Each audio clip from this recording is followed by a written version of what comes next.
got a review. We're gonna start with a review today. It says, "Good listen in the car.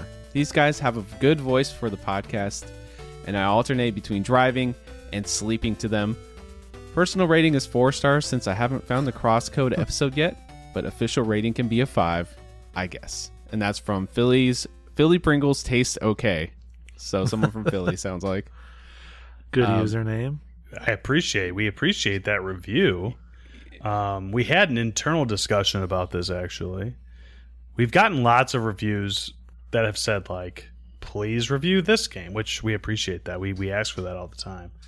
But specifically you, Mr. or Mrs. or whoever you are, Philly Pringles, you were right. Crosscode should be on the quest log. Should be on the quest log, yeah. So that's our bad. Absolutely. Yeah. It'll be there eventually. This show won't go off the air before one of the three of us talks about crosscode. Because that game rules. I also appreciate the maybe unfortunate tradition that is everybody giving us 4 stars and docking 1 star for missing a game or side questing things too often. But at least you clicked the 5 stars, which is the most important. Yes, I appreciate that. Yeah, exactly.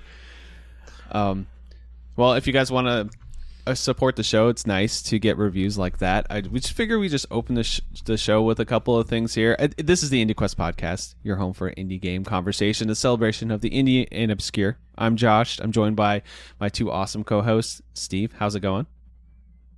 Going good. I'm doing fantastic, except it's very humid here, even with the AC on. I feel like it's like compressing my chest. I feel like I'm winded today. So sorry if I'm huffing and puffing my way through this episode, but you know what? We'll chat about the games anyways. Yeah, sounds good. I mean, yeah, it's that time of year, isn't it? Honestly, I feel pretty lucky right now because it isn't that hot yet. Knock on wood here. It hasn't really hit 80s too much yet, and everybody else is like in the heat dome. But anyway, speaking of the heat dome, I'm getting the heat dome from this handsome fellow over here on the other side of the screen. The captain himself, Captain Drachma. How's it going, Seth? Good. I have my own personal heat dome in my office right now, as I'm sure I've mentioned on episodes. Probably the past couple of summers, I have an old house, and it does not have air that is coming from like ductwork or anything like that, like most people have these days in 2025. So this specific office does not have, like, I use window air, so this specific office does not have anything. And I don't want to have my fan on for the recording, so I sit in here and hotbox it. At the start, it was not too bad, but then it gets worse, obviously, as time goes on, because I have to have the door closed and everything else. But it'll be all right. If you guys see sweat dripping down my face, I'm not doing anything that I shouldn't be doing. I'm just listening. So, I mean, the camera is like higher up. All we can see is like above the shoulders. So who knows? You know, it's true. Yeah, you do whatever you need to down. I can move that camera down. I usually save that for a different website, but you know. Wait till I'm halfway through my game if I need a little burst of energy. You know, if I'm starting to drag my feet a bit and I need a little pep in my step, then you can just knock that thing down a bit. Mm-hmm. Well, we also got a fan mail. This is something people can do if you're in the description. You scroll down a little bit, you'll see it says send us a text message. Our boy here, Go Hobo Go, sent us one, says, another great show. I love that each of you brought a different style genre than normal. Sometimes we get trapped in our favorite genres and can miss out on games based off of screenshots. It's important to expand your search from time to time, see what else is out there. Way to lead by example. As a longtime listener, I will confirm this is a handsome-ass group of podcasters. Keep up the good work. Yeah. Appreciate that. Yeah. I think we're just like patting ourselves on the back to open up the show. It always feels good, right? It does. It does. I mean, we've got good listeners, is what I'll say. I'm appreciative to you all because we wouldn't be able to pat ourselves on the back if you weren't patting us on the back. So we love getting reviews. We love getting fan mail. We love hearing from you. So thank you, Go Hobo Go, Philly Pringles, and everybody else that writes in. Yeah, and the thing I just to talk about his comment a little bit, the thing I've noticed the more I've been like getting into like doing this podcast and just like getting out there and trying different things is like I'm at the point when a game is a banger, it's a banger, and I usually will will like it and enjoy it, except for some exceptions. But here and there, I guess I could bring it up. I've been playing Blueprints, and I didn't like it very much. But hey, I know everybody else does, so I'm sure it's a great game. But I've been trying stuff out. I at this point, I can legitimately say I do enjoy turn-based combat. Like I used to be like, it's okay, but now I'm like, no, I actually really do like it. So that's a big change. Yeah, the same thing's happened to me. I've definitely expanded my taste. I also have expanded just like I don't know the right word for it, but like my awareness of games. Like before I would probably hear about the big hitters, the big indies. I'd know about the sequels and the super giant games and stuff like that. But these days, I'm able to like discover stuff that's a lot more niche, and some of that is born out of just the two of you being able to like give me recommendations on games or developers. And then sometimes we're kind of at the point where when a big game comes out, there's a little bit of like a three-way standoff where it's like, all right, which one of us is going to bring this to the show? So you're better served, going onto Steam and finding something with like 70 reviews that looks cool, because you're like, no shot they're going to snipe this one from me. This one's free and clear for sure. So, yeah, the show's been really good about broadening my taste like that. Yeah, and I know Seth, you said that you've been getting more into narrative-based games since you've been on the show and things like that. So that's awesome. Yeah, I mean, I think the majority of my narrative-based gaming had always come from specifically RPGs in the past, but I never like seeked out a game that was narrative forward, I suppose. Like that's the point. And so, yeah, I mean, it's kind of nice. I certainly do not read nearly as many books these days as I used to, especially back in like high school and college and whatnot. So I'm kind of getting that through those games, which is cool. So absolutely, we wanted to open the show today talking about 2025, like what games we've liked the most so far this year, like what indie titles and what are we looking forward to for the rest of the year. It's kind of like a check-in halfway throughout the year. I guess I want to start off by asking the question to Steve directly. Why do I dislike Blueprints? Like, why do I not like this game? Like, it's everything about it I should love, but it's just not grabbing me. I gave it 10 hours. Like, I figured that would be enough time to get me, but it didn't. I was like, this is okay. He's okay. You all, for those of you that aren't in the Discord, you should have watched this guy's Blueprints experience. It was wild to watch in real time, because you all know Josh. He's like insanely upbeat, insanely positive. It's like even stuff that he side quests, he's like hesitant to say anything critical about. I'm pretty sure it physically pains him. So he knows that I love this game, and he knows that several folks in the Discord love this game. So like he goes into it like, all right, I'm entering into a big old pocket of love. Let's go. And watching him like desperately like claw his way, like, no, I'm not liking it. No, oh God, oh for the love of God, what am I gonna do? It was awesome.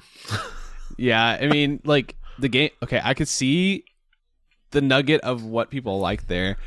It would just. Maybe I was just getting bad luck with the runs, or maybe I just wasn't picking up what it wants me to discover in that world. But whatever it is, it's just not grabbing me.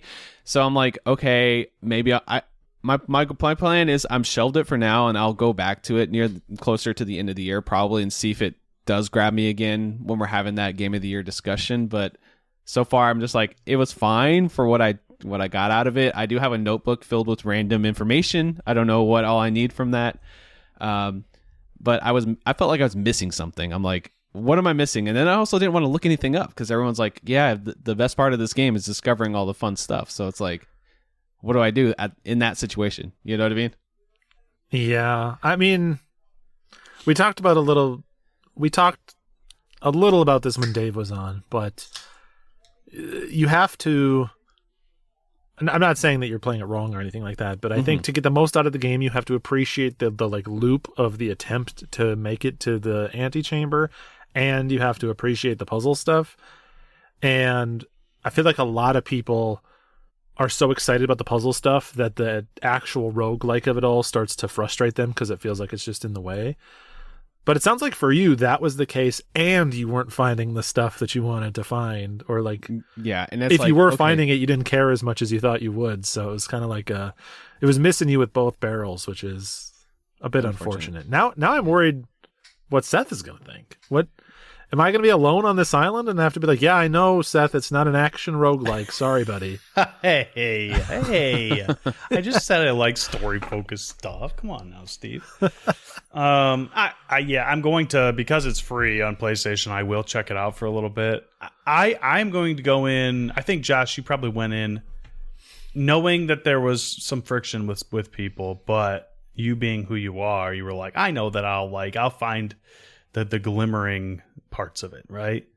Mm-hmm. I am probably going to go in on the other side where I know going in that it might not be the game for me, right? And so I think that hopefully that will not disappoint me as much as it might for the people who went in thinking it was going to be like a GOTY. And I know for a lot of people it is a GOTY type game. Mm-hmm. But I think that the general gaming population is more divided on a game like Blueprints than a game like Clear Obscure or something, right? Like it's just it's more divisive than a lot of the other games that are in that discussion. So yeah, it was kind of to the point where I was forcing myself to play it, which I really never do that.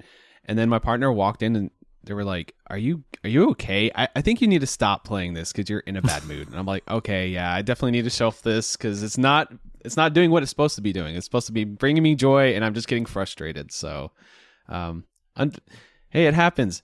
Like you're saying, Steve, it like hurts me that it happens to me. Like I want to like everything that I experience, or like be selective enough to know, like, okay, I'm probably going to enjoy at least parts of this, and I figured I would. But and I'm not saying nothing grabbed me. Like I did have some discoveries, and I was like, oh, that's pretty cool. Oh, that's cool. But then like the whole package, all in all, I'm like, okay, I have to do this loop again. Okay, I understand that there's always something new to find, and I'm finding some things, but I don't know if it's important. And it was just, to me, it was more tedious than fun at that point. That's just how it ended up being for me. So I can see that. And all of that is why Blueprints is my front runner for GOTY so far. So yeah. That's Josh, fine. then what is your front runner? What is an indie that stands out for you? What do you want to wash the taste of Blueprints out of your mouth with? Actually, my front runner right now is Wonderstop. Actually might be my favorite game of the year. Period. Like not just indie so far. It just hit me in the right time and just spoke to me. It felt like it was speaking directly to me, which is always a nice experience. And it just made me feel good, and I like the gameplay loop and the art style and the music and everything about it. So it's definitely my front runner at this moment. So, and I'll be honest, I've only played like a handful of 2025 games. I'm kind of like a little behind on like playing new stuff because I've been kind of diving back in the backlog a little bit this first half of the year. But I mean, there's plenty more to get to, but this one's gonna still probably be on like at least a top 3, I would say, by the end of the year. Mm-hmm. I would agree with that. I'd say Wonderstop is right up there in the top of my favorite indies that I played so far. Definitely my biggest like turnaround on a game, and easily the one that I've thought about the most, at least in terms of like content thematically. Mm-hmm. And the more I think about Wonderstop, it's one of those games that my appreciation for it just deepens. Where it's Outer Wilds was the same way. Where like every time I think about Outer Wilds, it's like I like it 1% more than the last time I thought about Outer Wilds. Wonderstop does the same thing, where it just keeps building in my brain. So I could see for sure that one doing well for me personally come the end of the year. Even if it's not in like the top 3, it's almost certain to get into my top 10. Awesome. Seth, how about you? Do you have a 2025 front runner or a couple of them to mention? Yeah, I think that I wouldn't know if I would call it clear front runner, but almost certainly my front runner currently, but can certainly also be unseated. It would be Promise Mascot Agency, which I talked about not too long ago. Nice. It is just a really good, very high-end indie, right? It comes from a developer that has done it before and has always produced really good stuff. I will say, I main quested Promise Mascot Agency, of course, and I think that the majority of people will get something out of it, but I can see that there could be people out there that would be a little bit divisive for as well. Maybe not so much as like Blueprints, but if you're into what it gives you, you'll enjoy it. And I very much enjoyed it. The other one that I would say, I did side quest this game, but hit really hard for me specifically, and I could truly see it. I don't know. It's the type of game that, like Steve said with Outer Wilds, it has aged really well when I think about it.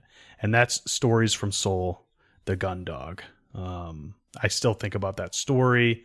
I kind of want to go back and jump into it and get some different timelines going. So it's just a very cool game that I can almost guarantee will not hit with a lot of people because of the visual novel nature, and you kind of have to be of an age, I think, to appreciate a lot of what it's doing, just with like graphically and kind of what it tries to present. But that's also a really good game. A little honorable mention here for something that will be certainly on my list come the end of the year is Fly Night, which I played with our friends Michelle and Ross. It's, I think, up to 4-player co-op, if I remember right. We played it with 3, but it's just like a really cool early FromSoft type game where it's like the Kingsfield thing. Nice. And it was just so much to play co-op, or so much fun to play co-op, sorry. And just a goofy, fun, good time. Like, did not overstay its welcome. I think it took us like 5 hours to play through. So very cool, very fun game. If you're into that first person hack and slash type game that's a little bit slow, especially for, where we're at in 2025, but just want to have fun with friends, it's really good. That's one that I need to check out. It's not really been on my radar other than when you mentioned it in passing. Yeah. If it's one that you're like feeling has some sauce here in 5 months, it's like it's relatively short, so I could go find the time for it. I think it's only on PC. And I don't know how it would be if you played it solo. I'm sure it would be fine, but I feel like a huge part of the experience was playing co-op. So if either of you decide you want to play, I would absolutely hop back in and play it, first of all, because it's just fun. So if either of you ever want to play it, I'd set aside some time, or play with someone, right? I think that you're going to get the best experience out of it by playing with friends. Would you say that you like Fly Night more than the other multiplayer Souls game that came out this year? Does Fly Night beat Night Rain in your mind? That's a good question. That is a good question. You would think that it shouldn't be this hard for me to. Unless I was that joking, says something in itself, right? Yeah. Unless I was like going for a bit, and was like, oh yeah, Night Rain is definitely worse. But honestly, completely honestly, I think that they're first of all very different games. Like they could not be more different other than being theoretically from the same company. I mean, they're not actually. Fly Night's not from FromSoft, but mocks that up. In terms of like, Fly Night's just really fun, right? It's just a good time. Night Rain is. I don't think I could recommend it to a whole bunch of people, right? And like, it's right. Even for the FromSoft faithful, it's kind of a tough recommendation. For example, Steve and I in our group, we haven't really even tried all that hard to play it lately, and I don't know if that's because we're a little burnt out on it, or if it's just because like we haven't had time. That's there certainly is a case for both of those things, but. If we were super into it, we would be much more trying to get back in there. Whereas we're like, yeah, I mean, when we can play, we'll play, and when we can't, that's okay too. They just made it kind of a weird game to hop into. Like if you almost have to set aside 2 to 3 hours to even do really 2 runs, I mean, it's tough. It's kind of tough. So, it's, when your run is going well in Night Rain, it's the most fun game that you've ever played. But when it's not going well, you really feel that like 45 minutes that just got deleted out of your life for absolutely no benefit. Yeah, I mean, because yes, you do technically have meta progression. You get like, what are they called, relics or runes or something like that that you can kind of take. But I'm going to tell you right now, the majority of the time, none of them mean anything for what you're building. They're just bad. Like this. So you might get one good one. We're going off a little bit of a tangent. This is an indie podcast, of course, but I'm not trying to steer anyone clear of it. If you don't have like good friends that also like FromSoft games, and you wanted to play this solo, well, it would not be very much fun for me. Yeah, no, I have to play with people. It's because we're just always having conversations, making jokes, and having a good time. Like it doesn't. Only half of what we're doing matters in game, right? So, I mean that's I guess my recommendation towards that game.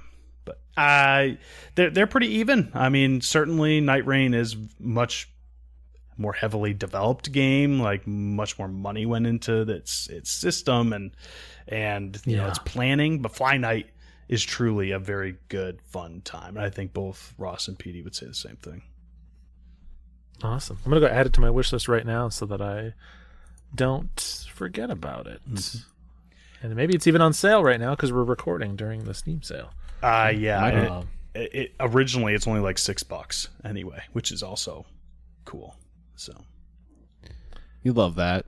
When it's like, it's a great game and it's like less than $10. Like, why not? It's like almost you won't miss that $5. This energy drink I'm drinking is that much. Exactly. I think that one other game I will shout out that all three of us I know have played is Nubby's Number Factory, which is another one that's a good one. Certainly up there. One. We didn't bring it a lot of to fun the show, but yeah, it's a really good time. It tries to do that. It's trying to kind of capture as much of that Balatro-ness as it can, of course, right? But and it obviously takes a different avenue for it, but very fun game. Very good time. Does not have the staying power I don't think that Balatro has, but I know that they're still working on it, so. Nice. I will say the game I'm bringing to the show today, just to tease that part, is one that will probably make it to a top 10 for me personally. Doesn't mean I'm not saying it's an automatic main quest or anything. Yeah. We'll see when we get there. But it's definitely one that is a 2024 that I wanted to shout out. So stay tuned for that one. I have like a lot of misses that I'm waiting for. Like I need to play Citizen Sleeper 2 and I want to play The Alters. There's a few other games like that already came out that I'm just like dying to play. Is there any like on your backlog from the year that's already came out or about to come out? The Alters is a big one for me. That's a relatively recent one, so I'm not beating myself up too much for not having played it. Honestly, the one that I would say I feel like has the most potential for me to really like it is Promise Mascot Agency. Yeah. It just seems like my type of thing, so I'll probably get around to that one, but Seth, is there anything that you felt like you missed? I'll check my list. I have a list of stuff I need to play for 2025 while you go. I think the only one that I'm feeling bad about not having played so far is Blueprints. And that, I mean, I will absolutely get around to it and will at the very least dip my toe in enough to understand my thoughts and feelings around that game. To put a few hours in like Josh did. So outside of that, another big one that I think that, Steve, you've also seen this game. It is called Starvaders. And yes, I was just going to say that game. That game seems cool as hell. I need to play that too. Does. It's like very much my thing too. It's a card battler and it's also like a tactical like version of that, which is just everything I love. So it's on sale right now. I've been waiting for it to go on a little bit deeper sale, especially when I have other things that I can play.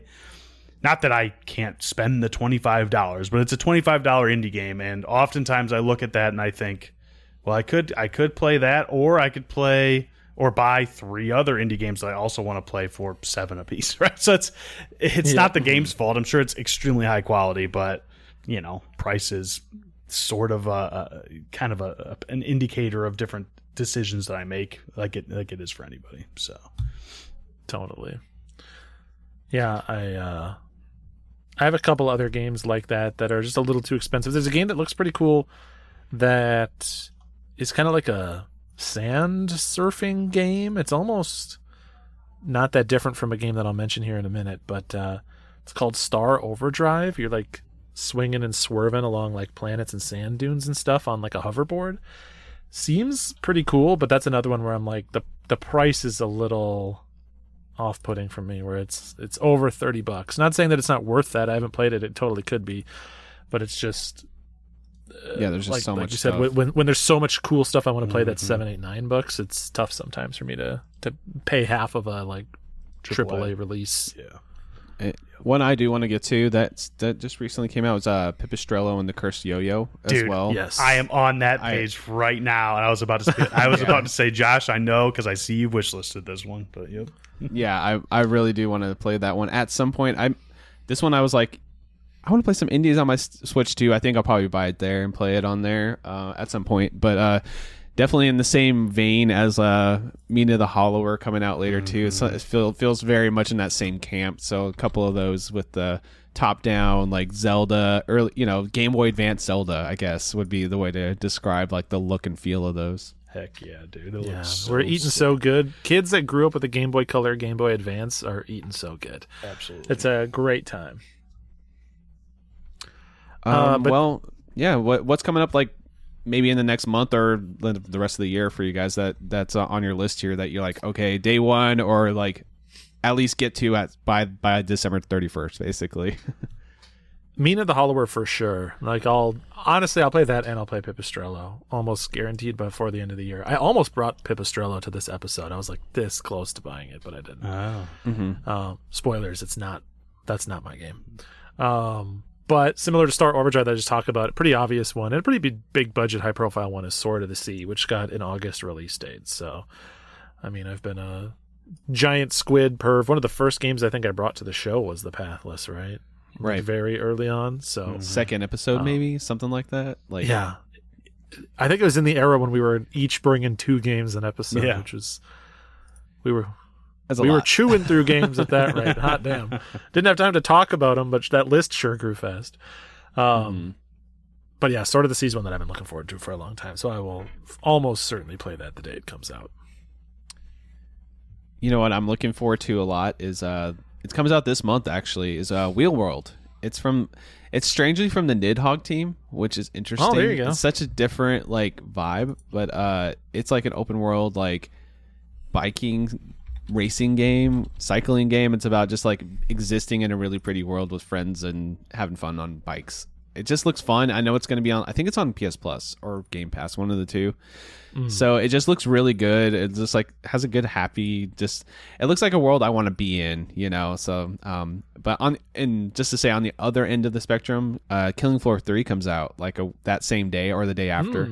So there you go. I'm like, why not? Get some zombies in me and some wheel. That's just next month, but that's pretty close here. Those two stood out to me in the list here on my wish list. I was telling you guys before the thing. It's really fun to have a wish list where I see an indie game that might pique my interest and place it on there. I might have a 600 or more Steam wish list, but it's nice and very helpful to be like, hey, here's a bunch of cool games that maybe most people wouldn't know about just here in a list, So I'm justifying it to myself for having this huge wish list, I guess.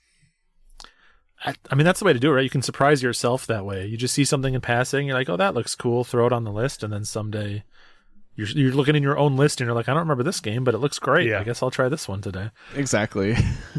I sometimes try to like find my way back to how that even got on my wish list. I don't know if you guys ever do that. I'm like, was I just like wish list happy? Was I tired? Like, I don't remember this at all. But yeah, so that's how a lot of the stuff.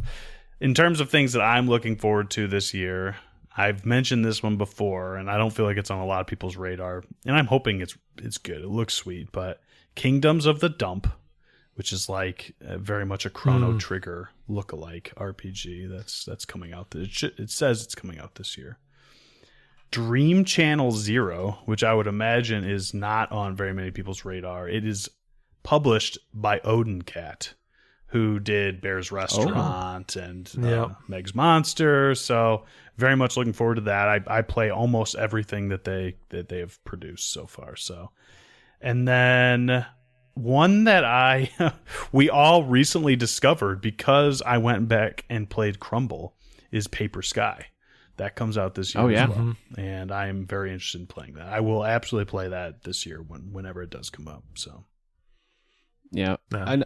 Another one what's funny is that Kingdoms of the Dump game. I was like, that sounds cool. I should add that to my wish list. And guess what? It was already on there. So, Yep. Also another game that I think all of us I know we all enjoy the Donkey Kong Country games, right? So Windswept. Have you heard of Windswept? It's like a 2D pixel art game. It looks a lot like Donkey Kong Country 1 or 2. And you're a little turtle with a little bird friend, and you're going through platforming similar to that style. So it looks really fun. Yep. That one does seem very cool. I think you guys have mentioned most of the ones I'm looking forward to, but the last one I'll shout out that I think I've mentioned on the show recently too is Demon School, which is a very cool looking, like, tactical RPG, very similar to like a Disgaea or Final Fantasy Tactics or something like that, but with kind of like a demon Persona flavor. I think it even has like the kind of daytime Persona social mechanics or something that approximates that, and then those like classic grid-based, turn-based fights. So I've been following that one for a while, and it doesn't have like a firm 2025 release date, but I think it was Q2 and it's been moved to Q3. So if they only moved it back like 3 months, presumably they feel like it's not 6 months or more away from being released, but it just looks so stylish and fun. That just immediately went on my wish list. That looks very much it's was a Seth game. It is. What was there was like Persona Tactics games on DS or 3DS. What were those? Devil Survivor? Yeah, Devil Survivor. I never finished the one I played, but I loved it, and just obviously other things came up and I should go back, but this absolutely reminds me of that. So sick. So, yeah. Looking forward to it. I'm looking forward to a release date drop. Let us know when it's actually coming out. You know, a game I'll close mine out here with a couple of them. Baby Steps. I just want to play this. Oh yeah, because it looks so of course so ridiculous and funny, and it would just be a fun game to play through, and then basically bring to the show and talk to it about with you guys. It mostly looks like a foddy game where you're just gonna be frustrated the whole time, but it looks like it has a good sense of humor. So definitely want to try that one. And then the last one I'll shout out is called Ball Cross Pit. Have you guys seen this game at all? No. It's a Ball X Pit. It's published by Devolver. It's basically a Breakout clone, but it's a roguelike with like power-ups and things. It looks really fun. I didn't get to try the demo during the Steam Next Fest, but that was like one of the highlights. Everybody was like, you need to play Ball Cross Pit or Ball X Pit. I don't know how to pronounce that technically, but you know what I mean. It looks fun. I like the art style, and it looks like it's going to be one of those easily replayable type of games. So that's on my radar for sure. That looks, Man, it does look sick. For like a brick breaking game, that like banner goes hard. Yeah, it does. Crap. It's like a metal album cover. Jeez. And it has like and it looks like a PS1 aesthetic almost, right? Yeah, it looks like, great. I love that. On my wish list it goes. See, this is why we should just do this every episode, so I can just keep boosting up my wish list. This is the way to do it. It really looked like when Devolver goes out and just like finds like this underrated hidden gem, and they just like, no, we're gonna give you some more money. Let's make this even more awesome. That's what this looks like. You know what I mean? So, definitely on my wish list. I really want to know, because Devolver is so good. Every game is different, but you can pluck a Devolver game out of the crowd, right? Like they've just got a vibe to them, and this game certainly seems to have that too. I wonder, are we at the point where developers specifically like tried to hit like the Devolver energy just to get into their line of sight, or is there just so many games being developed? Yeah. Like are they just pulling up the Devolver catalog and like being like, okay, here's the game we want to make. If we just make these couple of tweaks, add in some crunchy bones that get smashed, maybe some blood splatters, make it a little more frenetic than it currently is. The more screen shake, the better, right? Like, that's some aberration in there. Like, we can get Devolver's eye on us, I think. Other than Piku Niku, which I think someone was like maybe fell asleep and accidentally hit approve on that one or something. But still a good game, obviously, but not Devolver at all. But anyway. Well, you guys have any more to shout out? I mean, there's so many games coming out, obviously, but any more you want to highlight before we move into the picks today? I mean, I'll just say the words Hades 2, kind of obligatory that is also going to drop. I mean, a lot of people doesn't feel that way because it's in early access, but obviously I'm looking forward to that one too. But, I feel like that one's going to be like a holiday release. Like, I feel like they're going to be like, it's November, Hades 2's out. It's just going to just release one day, in a few months here. I agree with that for sure. But honestly, the thing that I'm looking the most forward to is the stuff that I don't know about yet. That's always the most fun part. And a lot of my favorite games in any given year tend to be like stuff that I learned about on the spot and was like, oh dang. So give me more of those. like your game of the year, Daily Observer, like that you would never be able to predict that at the beginning of the year. Never in a million years. So yeah, for me last year it was Grune. Grune was just like just found it scrolling. I suppose we have to mention we mentioned Hades 2. We also have to throw out Silksong. That is officially coming out this year. That's true. I mean, I feel like that's almost like without saying that's going to happen. And a lot of people are like, no, it's not going to happen this year. But every sign and indications it's going to happen. Right. Like, if it doesn't, I'd be very surprised at this point. Agreed. It's almost like too much pressure for Hades 2 and Silksong to come out in the same year. No consideration to indie podcasters, I'll say that. No, not at all. Space them out by a year. We're going to have to have a fist fight or something to who's going to pick those or bring those to the show, right? Well, yeah, or we don't and we just hug it out and we just have specific episodes on it. I think that's probably what's going to happen. Yeah. All right. Well, there's a thing we do on the show, talking about indie games, obviously, but we also put them on our ever-growing list of indie games called the Quest Log, which is our giant list that's ever-growing. Basically, you're going to find a game for you on this list. There's two sections to the list. It's the main quest, which is a banger, certified. Everyone should play it. It's an incredible experience. It's a game of the year potential. It's probably going to be in either our favorite game of the year or up there. It's going to be one we're going to be really into. Or it's a game that takes its genre and it excels beyond a reasonable doubt, where it's just such a masterpiece we have to put it on a main quest. And then we have a side quest, which is still a recommendation. There might be a caveat. It might be a little janky or rough around the edges, or maybe that 8 out of 10 that's not quite a masterpiece, but we still loved it and think it's a recommendation you should play. So who wants to go first today for indie picks? I feel like it's been a I'm little more while. than happy to. Oh, dang. Okay. Are you going to go first? No, please, sir. Take the opener spot, all right? Warm us up. It has been a little while since I've gotten to go first, and sometimes I enjoy going first. I enjoy getting it out of the way. Not to say that I just want to be done, but it's nice to get it off my chest, and I can listen to you guys and not be thinking about what I want to say later, I suppose. So sorry, I know that's good for you guys too. But all right. So I played a game, and honestly, I didn't even know what I was going to be bringing 3 days ago, because I have been plugging away so hard, and I've already talked to you guys about this, and I guess I don't necessarily care that the audience knows.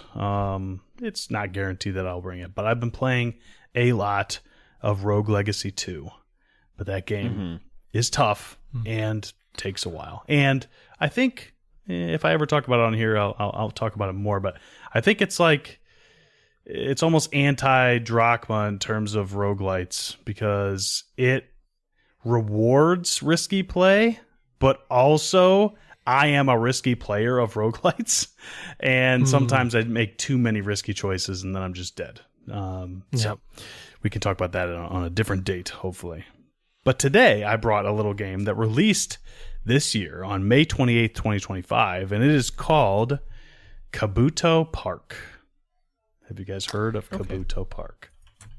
I have. It's like a cute little, just like a little bug game, right? Yes, it is a cute little bug game. So we will get into it. Honestly, I discovered this game. It's so funny how these things happen sometimes. It is a pretty popular game. I think it's got like nearly 2,000 overwhelmingly popular reviews on Steam so far. And so, yeah, I mean, it's out there. But I had not discovered it prior to me seeing it on Steam. And through the wish list, through the Steam sale, I had put things into my cart. And I feel like sometimes when you just put, you can get recommended all day long, right? Sometimes you put 3 games into your cart and go to check out, and they always give you 3 or 4 games at the bottom that's like, hey, you might also be interested in this. And that is where I have found the absolute all-star gems. It's not in recommended queues or anything like that. It's always when I'm about to check out, they're like, okay, you're about to purchase this. We need you to purchase another game. So here is a game that's exactly for you based on your tastes. And Kabuto Park is that for me. We'll get into it. In terms of like what it does, I'm not saying it's an automatic main quest or anything like that, but lots of what it does is things that appeals to me. So it was developed by Doot and Zaku, and as of right now, it is only on PC. I could see it pretty easily being ported to other consoles. But on PC, it is not, there's no controller support. Obviously, I suppose you could probably find a way to do it. But at least the way I played it, and I don't see how there's another way to play it, it is mouse only. So you don't even need keyboard at all. You just use your cursor, right? To do everything. Yeah, just to say this, there's no Steam Deck mentioned on the page at all, so it doesn't have any Steam Deck verification whatsoever. So, yeah. You could rig it up, I suppose, and like make the left and right clickers do things with buttons, and obviously use a joystick.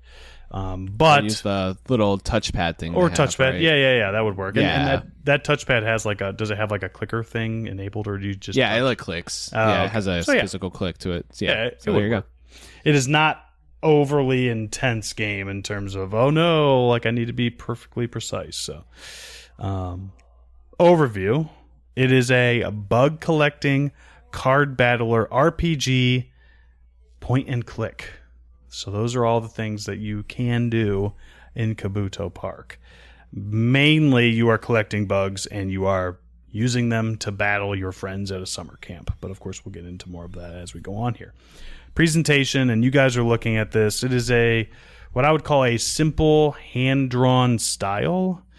Reminds me of somebody that had just gotten a bunch of crayons and started coloring with those crayons. The shades are not very shaded, right? If you're going to see green, it's going to be whatever that shade of green is. It's not going to be green and then darker green and then also darker green to make it, flow. It's fairly simple in that way, but also, in my opinion, really good looking game. I love the way it looks. That 2D art, just really cool, very cheerful and like friendly, and gives me like nostalgia to being a kid a little bit, which is something that I very much enjoy. Yeah, it has like I don't know, like almost like a crayon, not quite a crayon, but like somewhere between like a crayon and like almost like drawing in like MS Paint type of energy to it. Yes, absolutely. What you're kind of like looking at and interacting with a lot. There is a map or like a HUD that you can kind of look at where you can choose different locations to go and actually collect the bugs. Along the left side, there's like a shop icon, your collection of bugs. You can look at them all in a different icon. And then, of course, there's a battle icon. You have to kind of interact with all those things in different ways. Music, very calm and serene for the most part. The battles does pick up a little bit. It's a little bit more intense during the battles, but all the music, honestly, there might not be more than maybe 5 or 6 tracks total in this game, but they're all really good.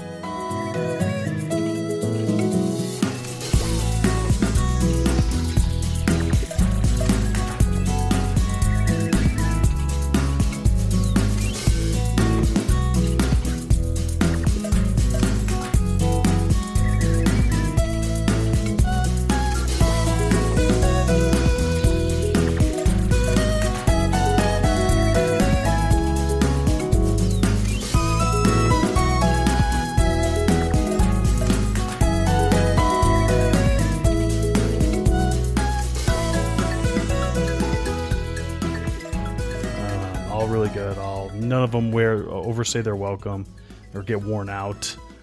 All very good and always a fun thing to listen to every time I got back in and started playing again.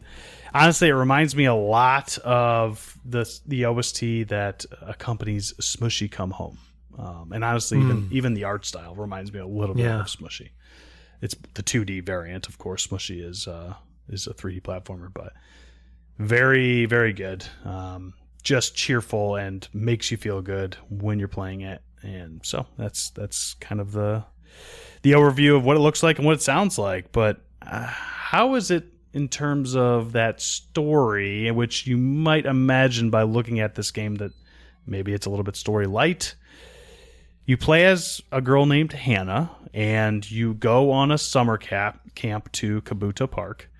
And I don't necessarily know that the summer camp itself is like, hey, come to the summer camp so you can collect bugs. No, you're just at the summer camp, and some of your friends are like, hey, we can collect these bugs, so let's do that. So you do. You start going around to different locations and collecting bugs. And then for whatever reason, of course, because kids be kids, I suppose, you bring the bugs and show them off to your friends. And then obviously also what I put even in my notes, quote unquote, battle with them, because no bugs are being killed in the process of these battles. It is very kid friendly in that way. It's not even Pokemon. You're not causing different bugs to faint even. And I'll get into a lot of that shortly, but no bugs are dying. And there's even characters that are like, I don't feel like we should harm animals and things like that. They're always saying that. So it is very much like a friendly thing that you're kind of setting these bugs up to spar against each other. And yeah, that's kind of the whole point. You start on August 1st, and you know that you are only there for 1 month. So you have between August 1st and the 31st of August to battle everybody. Basically, every time you do a battle, it pushes out the calendar one more day. And that's kind of it, right? You go and you collect bugs. If you don't battle, then your bug collection does not progress the calendar anymore. So you can collect bugs for 5 hours if you feel like it on August 5th. But once you do a battle, then you automatically go to August 6th, right? As long as you win that battle. So that's kind of how it goes. That's the story in a nutshell, and leads us right into how the game plays. Do you guys have any other questions about anything I've discussed before we get into that? Because that is absolutely what you're here for. No, well, my question is for you. Are you aware of the game on PlayStation 1, Boku no Natsuyasume? Or My Summer Vacation? Sort of. I think I remember loosely? seeing it in passing, yeah. For those that are familiar with this, that is also a game that takes place over the course of 1 month. It's like a little more... It's like the social parts of Harvest Moon, kind of, over the course of a month, where you're just like exploring the town and the fields. And it has a bug catching and fighting minigame. This feels like somebody played Boku no Natsuyasume, really liked the bug part, and wanted to make their own game, their version with that fleshed out, which is really cool. That is sick. Yes, I just Googled it, as we do, and yes, I remember seeing this game at some point, right? Very, very pretty game for a PS1 It game. is. Yeah, cool. Okay, well, I've kind of mentioned what you're doing in this game. There are two main things that you do throughout the entire game. You're either collecting the bugs or you are battling with the bugs. So we'll start with the bug catching part, because you have to get bugs before you can go to a battle at all. You go to these different locations on the map, like I mentioned, and you're basically, once you get into these locations, there are 5 magnifying glasses on screen per location. And you can click on that magnifying glass and a bug appears, right? And there is like a meter that goes back and forth. And there are green sections on this meter, and there are blue sections on this meter, and there are red sections on this meter. And you want to get the meter that kind of goes back and forth between the left and right side. Speed, it's actually quite fast. It's not just like the easiest thing you've ever done, right? So you kind of have to sit there and plan it out a little bit, especially for the tougher bugs to catch. But you want to get that into the green section. If you get in the green section, you've caught the bug. Good job. You can now take the bug back with you. If you get it into the blue section, you've allowed yourself another chance at catching the bug. So it basically makes it so that the green section gets a little bit wider. So if you want to do it that way, that's not a bad way to plan it out, especially if, like I said, for bugs that are tougher to catch have tougher meters, hit the blue section to give yourself a little bit better chance next time. If you get into the red, you miss the bug, right? And then there's really no consequence to that other than the fact that you could have gotten a really cool bug potentially and missed it, and now you feel bad. But you can just go back and catch as many bugs forever if you feel like it. That's all you really want to do, which is kind of cool about it. That's one of the things I really enjoy about this game is if you are really into creature collecting, it is like number one going to be the game for those types of people. People out there that, and I'll just mention it here, right? There are different bug rarity. So you can get common, uncommon, and rare bugs. So as soon as you see your first rare bug, you're like, oh man, that was kind of exhilarating. I want to find all the rare bugs. And of course, there's like lists that you can check off. Like, did I get them all for each location? But on top of that, there are also shiny bugs. Oh yeah, let's go. I'm in. Anyone out there who has played Pokemon knows that there are shiny Pokemon, right? I think it's 1 in 8,064, something like that, of a random encounter turning into a shiny, right? And so there are people out there that's what they've dedicated their Pokemon lives to, is shiny hunting. And so the first time I hadn't even heard about it. The game does mention it later on, but I was just going about my business trying to find bugs and had found one. And all of a sudden there's like a whole bunch of like glitter that comes off of the icon. I'm like, what is that? I've never seen that before.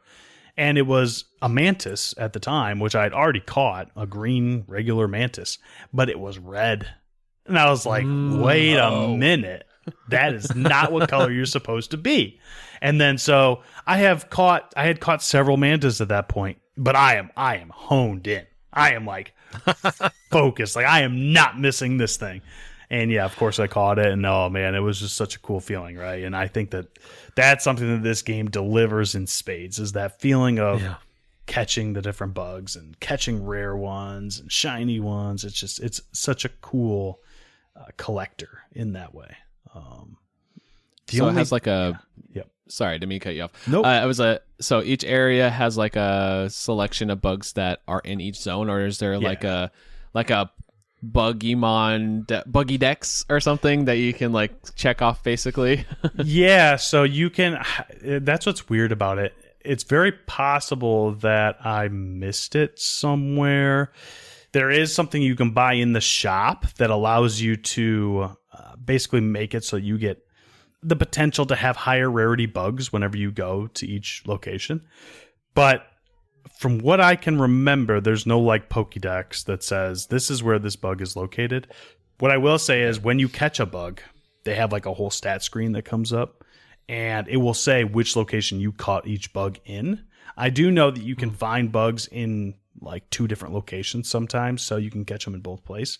Usually what I did, if I wanted to get a certain bug for a battle, for example, I would go and I would find where I already got that bug and just go back there and do it again, right? Rather than, maybe it could be in a higher, I could get a higher level one if I go to a higher level area, but usually I didn't mess with that. I was like, well, if I know it's there, I'm not going to waste my time and go look around. Speaking of the stat screen, right? That's kind of a big, at the beginning, the game really doesn't tell you what any of it means. And you kind of have to learn what's going on as you play and especially as you battle.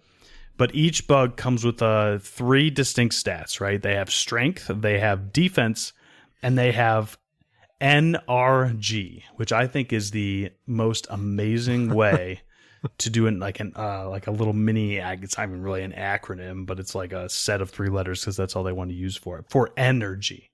NRG. Usually games do ENG or something like that, but I loved NRG because I'm like, what does NRG stand for? And I'm like, energy. Oh my God, that's brilliant. So, strength and defense, pretty self-explanatory. You either this is like a big part of the battles that we'll get into, but the main concept of the battles is, like I said before, you're not trying to like kill the other bugs or hurt them in any way. All you're really doing is, it's like a sumo wrestler type thing. You're trying to push them out of the other side. So strength makes it so that you can push harder. Defense makes it so that you don't get pushed as hard, right? That's what those 2 do. Energy is used, like I said at the top, this is a card battler. So energy is used to actually use the skills. In theory, if you have a super high-powered team and you're going against a super low-powered team, you don't even have to use the cards at all. Your team will eventually push the other team over the edge just purely based on how strong they already are. But the cards allow you to buff strength, buff defense. Maybe you decided to go with an all beetle team. There are cards that are like, if you have all beetles, you're going to be basically immovable for 8 seconds, right?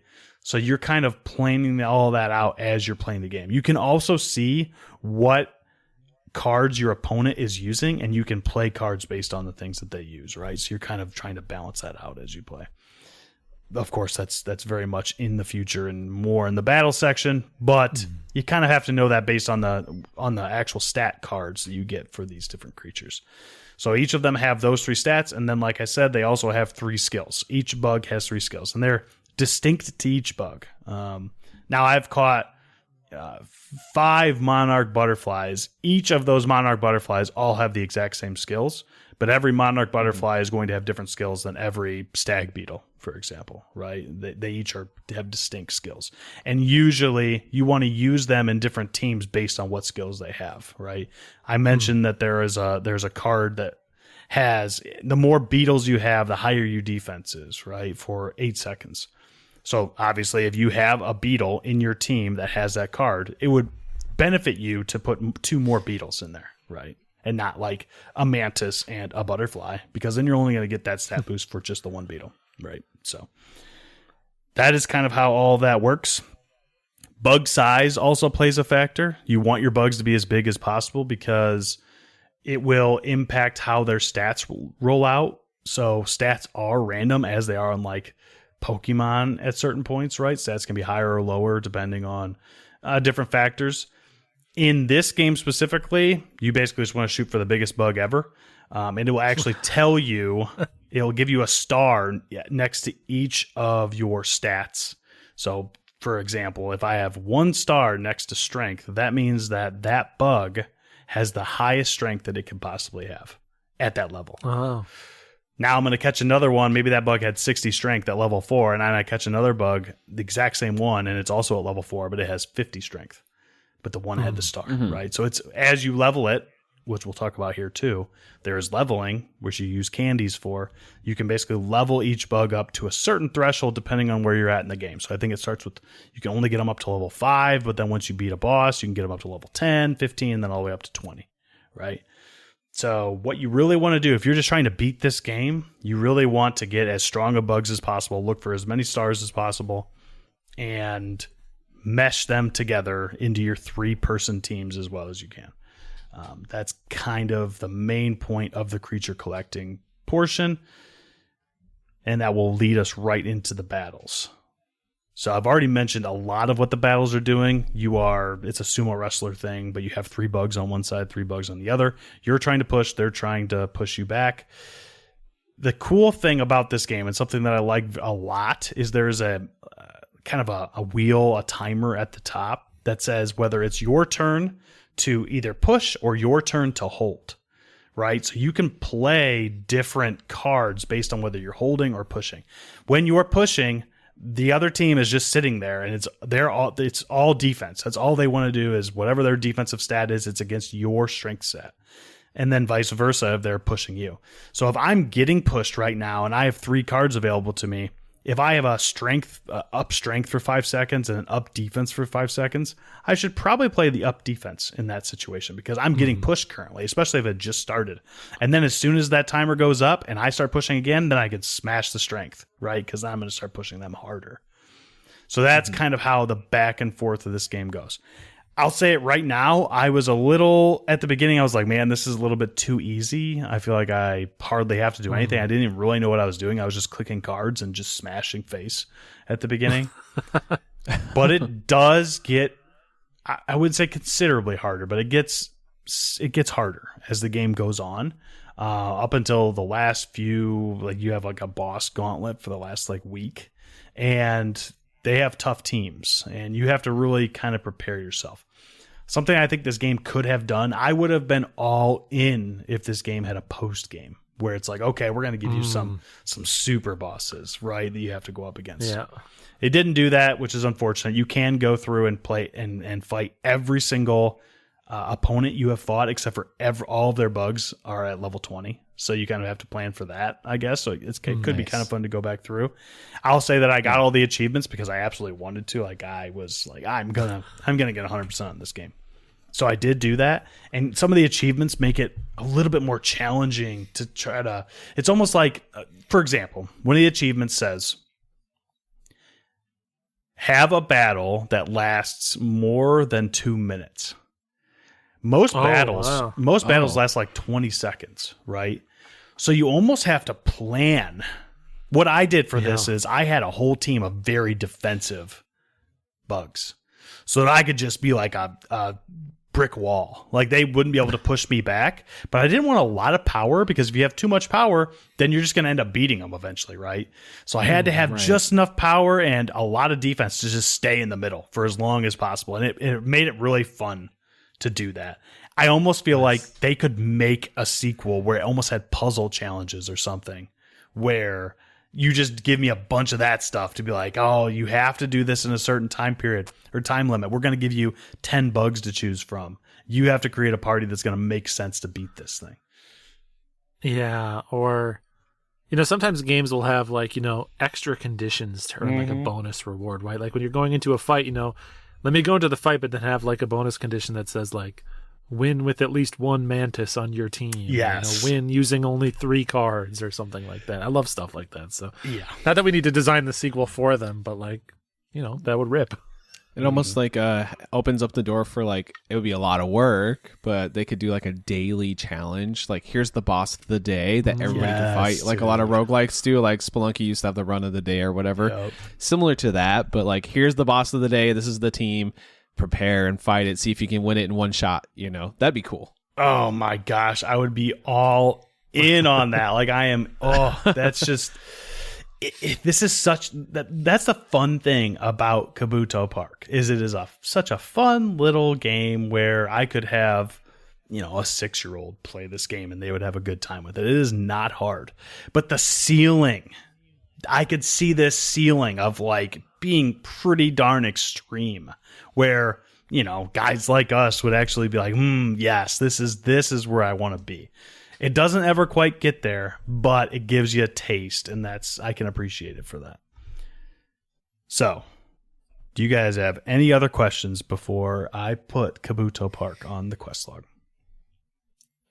I assume the answer is no, but is there any chance that there's PvP? Can I battle my bug teams against yours? Not as of now, but I thought about that too. I'm like, gosh, that would be so sick. Like, let's do that, because that's another thing, right? They make the AI so that I feel like they're not optimally using their cards, really, right? Like, they're not using the best cards at the right time. Like they click on whatever's the leftmost card or something like that. Whatever, you can't really. So, but if you're battling a real player, though, that would make this game go to an absolutely different level. The potential of this game is insane. We may not ever see it, but man, I could see a real place. Now, would there be potentially some balancing issues? Like you see so many people with all they got is giant stags, because the giant stag beetle is super strong. They really high offense, really high defense. Not a lot of energy, but it's like immovable. It's got really good cards. You might see a lot of certain bugs, but I don't care. Like the theory crafting that would go behind those bug teams if I was going up against my friends would be insane. I would love that so much. This game is so like cozy game coded. For sure, this was in like the Wholesome Game Showcase. Oh yeah, yep. Most people are listening to us and they're like, these freaking hardcore Pokemon nerds trying to make this game into something that it's not, complaining that they can't EV train their bugs and there's no held items and 2v2s. Come on. Truly. But I mean, the interesting, cool. Like there is so much that you can do. Like a lot of the flying bugs, the butterflies, they have hardly any strength and defense, but they have a lot of energy. So you toss one of those on a very strong beetle team, all of a sudden you're just cranking out cards. Like, I can see so many ways that would just make this game so much fun for PvP or challenges or things like that. But hopefully they keep working. I think this is a dev that's been around. I don't know if you guys have ever, I think it's called Minami Lane or something like that. Minami Lane. I've heard of the game, Yeah, I think that's a 2024 like city builder or something, right? Yeah. It's like you got like a bunch of NPCs walking around. It looks really good. But they nice also cozy art that. style as well Yes. for that one. Yes. Yeah. It certainly makes me want to check out their other stuff because I think all of it, everything they've come out with has been reviewed well and a lot, right? So they're a popular dev. My only question for you is, it doesn't seem like it's a very long game. How long did it take you to wrap up this one? To get all achievements, and the funny thing was, I wasn't sure and I wasn't willing to try it out, but I wanted to get all achievements before I knew I got to the end of the month. Like, I could have blown through the game and beaten it pretty easily, but I challenged myself to like go against these very strong teams with suboptimal teams to try to hit my last few achievements. Like, I had to do different, like the 2-minute thing, for example, right? I'm like trying to, against these super powerful teams. I'm trying to like design the perfect team to go against them. I get all the achievements. Well, I get all the achievements other than one. Then I beat the game, get the final achievement. I'm like, yes. And then the game's like, okay, you can go against all bug teams in the whole game. So I didn't really have to do that. So it took me a little over 3 hours. But if I wasn't so focused on doing the tough achievements against the very tough boss fights at the end, I probably get it done in like 2.5, honestly. Okay. It can feel a little repetitive, I'll say. Like, a lot of the bug catching is like, your mileage may vary. You're going to go back and do it a lot, although it is extremely snappy too. Like, each bug catch can take you less than 5 seconds. So it's nothing like you're sitting there grinding in Pokemon to try to get different creatures, obviously, right? So pretty snappy, but it can. I think that the timing of this game makes a lot of sense. Like 2 to 3 hours for what this is makes a lot of sense. If they put more content, then it could easily double, right? So other than that, I think that will lead us to where am I putting it on the quest log. It may seem like it's obvious where I'm going to put this. It's a short and sweet game, so by definition, this game seems like it could be a cozy, and it's also a cozy game. It can be a cozy side quest. But I kind of went back and forth. I'll be honest, I was a little bit on the fence, but I have to put this game on the main quest. This is like such, for what it is, they just knocked it out of the park. I cannot dock this game at all for their vision. Like, they went out there, set out there to do a certain thing, and they nailed it. So Kabuto Park is absolutely a main quest. It is the package that it needs to be. The only thing I can say is I would love if they would either update this game or come out with a sequel that did more with the battles. I didn't even honestly, if I didn't know how to play, I would still be able to beat this game, because you can just big number go boom type of thing, right? You just put the strongest bugs out there and you're probably going to win even against the toughest bosses at the end. I would like we were already discussing, give me a little bit more challenge, which I know is probably not the point, but like have that little bit of extra oomph for the players who want it, right? The people who are going to play this game are Pokemon lovers. They just are. Yeah. So give them a little bit extra, right? Give them a little bit of that.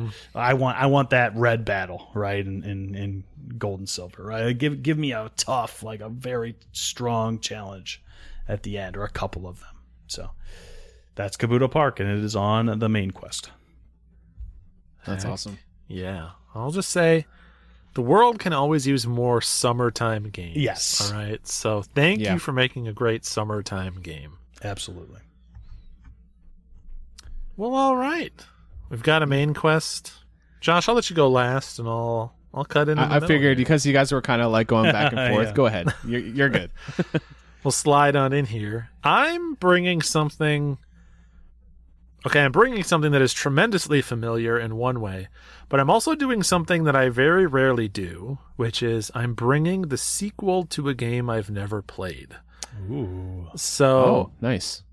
I jumped right to the sequel, and we're going to talk about Lost in Random: The Eternal Die.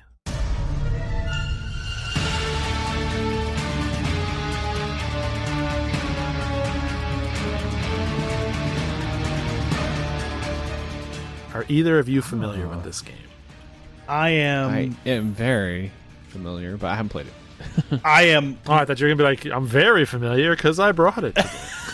No, I didn't. The old botany. That'd be cool, though. Yeah. I know of it because of. Was it talked about on Polykill? I think you probably mentioned on the last Polykill, right, Steve? Maybe a little bit, but. I've heard it's been mentioned a couple places. I think I've mentioned it in the past. I know our buddy John Gaming in the Wild has mentioned it before. So I think it's just got a little bit of buzz in like indie podcast circles. Yep. But yeah, I think John's the one I heard you mentioned it too. So yeah, I think that's where I heard about this game or that it was coming out. So Lost in Random: The Eternal Die. It's developed by Stormteller Games. And just released recently, so it released June 17th. Again, we don't make any commitments to only bringing modern games, but something about this year, it just keeps happening. There's just new cool stuff to bring. And as of now, it's out on everything. Well, it's out on PC, PlayStation, Xbox, and Switch, so it's playable wherever you are. Lost in Random: The Eternal Die is an action roguelike that borrows a lot, and I mean a lot, from Hades. I can see that. While still kind of having its own feel, its own freshness. But like, I'm going to need to just get this out up front because I almost feel like you can't talk about this game without talking about Hades. It could not be more clear to me that they played Hades and they're like, we can do our version of this. Down to so many little details that we'll get into, including like the font choice is even similar in like the menus and stuff. Nice. So you play the story is billed as like a revenge story. I'm going to get it out of the way up front because if I'm being realistic, it didn't matter to me. You play as a character named Queen Alexandra, and you're on the quest to take down this kind of like evil demon monster named Mare using your dice companion named Fortune. I guess I should ask, have either of you ever played the first Lost in Random? I have not. Josh, didn't you? I tried it for a little bit and I just wasn't feeling the gameplay. It's like one of those ones where it's on Game Pass, you download it and you're like, okay, is this for me? I played it for like 30 minutes and I was like, I don't know. The art style was really awesome. I'll say that. I love the look of it. And this continues that for sure. But the first one, I think it was like an EA original or like their EA like indie thing they do, like, Yarny or whatever they did. And like It Takes Two, of course, and all those. I feel like it's the same branch, but they kind of split off from EA and did their own thing for the sequel. At least that's what I assume, right? I believe so, yeah. I will mention here, since Josh mentioned how this game looks, briefly. I love the way Hades looks. Always have. Great looking game, especially like the character designs and everything are super cool. This game looks awesome. I'm going to be completely honest. I might enjoy how this game looks more than Hades. It is a really stylish looking game. It's first off, very detailed. It has a lot of variety in the locations. Similar to Hades, you'll go through multiple biomes as you like fight your way from zone to zone to zone. There's like a swamp area. There's kind of like this mechanical snow area. There's almost like a hell / kind of nightmare world area. And all of it has this like dark, I don't have the right words for it, but it's like maybe even like Tim Burton adjacent energy to it. But I feel like when you mention Tim Burton, like maybe people get turned off. It looks really good. It has like a little hint of like Coraline in there. Mm-hmm. It gives me, or something like that. For whatever reason, it gives me PS2 vibes too. Like it just that top-down PS2 look. Like Hades has its own thing going on, but yeah, this is like, I don't know. Maybe it's like Kingdom Hearts or something. I'm like trying to something. It just reminds me of something. But it's like every character has like, oh, you know what? Kind of reminds you of Psychonauts a little bit. That energy. Psychonauts. Kinda, everybody, every character That's... has kind of like an angular looking face, and it kind of has like everything. Nothing's perfect. A little grimy, but also kind of like beautiful at the same time. Yeah, it's a cool look. Yeah, the Psychonauts is a great touch point. So good call. And to answer your other question, Josh, yes, they broke off from EA. This one's published by Thunderful, which is the same folks that published Planet of Lana. Nice. So pretty well-known indie publisher. So I mentioned the story up top, but I will say, if I'm being real, like the story is interesting enough, but one of the downsides of how I played this game, not something I would knock the game for, is this really seems to be a follow-up to the first Lost in Random. Like, a lot of the characters you meet, almost like Majora's Mask-y style, like a lot of characters you meet are clearly characters that were in the first game recontextualized. So like this person was maybe, from context, I get the sense that they were a boss in the first game. Now they're a vendor. Things like that. So there's a lot of conversations where they're like, oh, I didn't expect to see you again. Remember when you killed me last time we met? And that type of thing. And the whole time I was like, yeah, I mean, you're a big frog. That's about all I know about you. You were playing the character. The character was everything that it always was, except for it also had an amnesia for you, specifically. You just... So, I mean, I'll be realistic in saying that I skipped a fair amount of the dialogue, but like, again, that's not any knock. What I did listen to, it was voice acted very well. It was written well. It's just, it is rewarding somebody that played a game that I didn't play. So, it still all made sense in context, and I still felt motivation to play because the gameplay loop is very strong. So structurally, think Hades, right down to the fact that there are 4 zones that you will travel through. You will go room to room to room. Sometimes you'll have choices about what direction you go, like what room you go into. Sometimes there'll only be one path. As you go through, you'll find a bunch of different types of rooms. There's obviously a bunch of rooms that are just going to fill with enemies, 1 to 3 waves of enemies that you're going to fight. Sometimes you'll fight a mini boss, and then there's a bunch of other like different kind of random rooms you can find. Rooms that like are little healing altars or bonus rooms that let you roll your dice to get different effects, which we'll talk about how the dice mechanic works in a minute here. And there's rooms that are just like literally story, like lore, where a lot of times it's like a statue or a monument or something where the character will reflect back on what this meant to her, I assume, in the previous game, and give you a little bit more details. And it seems to be like the story seems to be relatively rich and involved. So it's just, even though I didn't pay super close attention to it, I think other people, especially folks that played the first one, could get a lot out of it. But as you play through, most of the rooms you're going to find are enemy rooms. And so in combat, you have kind of like 4 key actions you can take. First is just to attack. And you can do either a light attack or you can hold the attack button to do a charge attack. And what that is varies based on the weapon. And we'll talk about weapons in a sec. You have cards, which are something that you'll find in some rooms, and you're always given one at the start.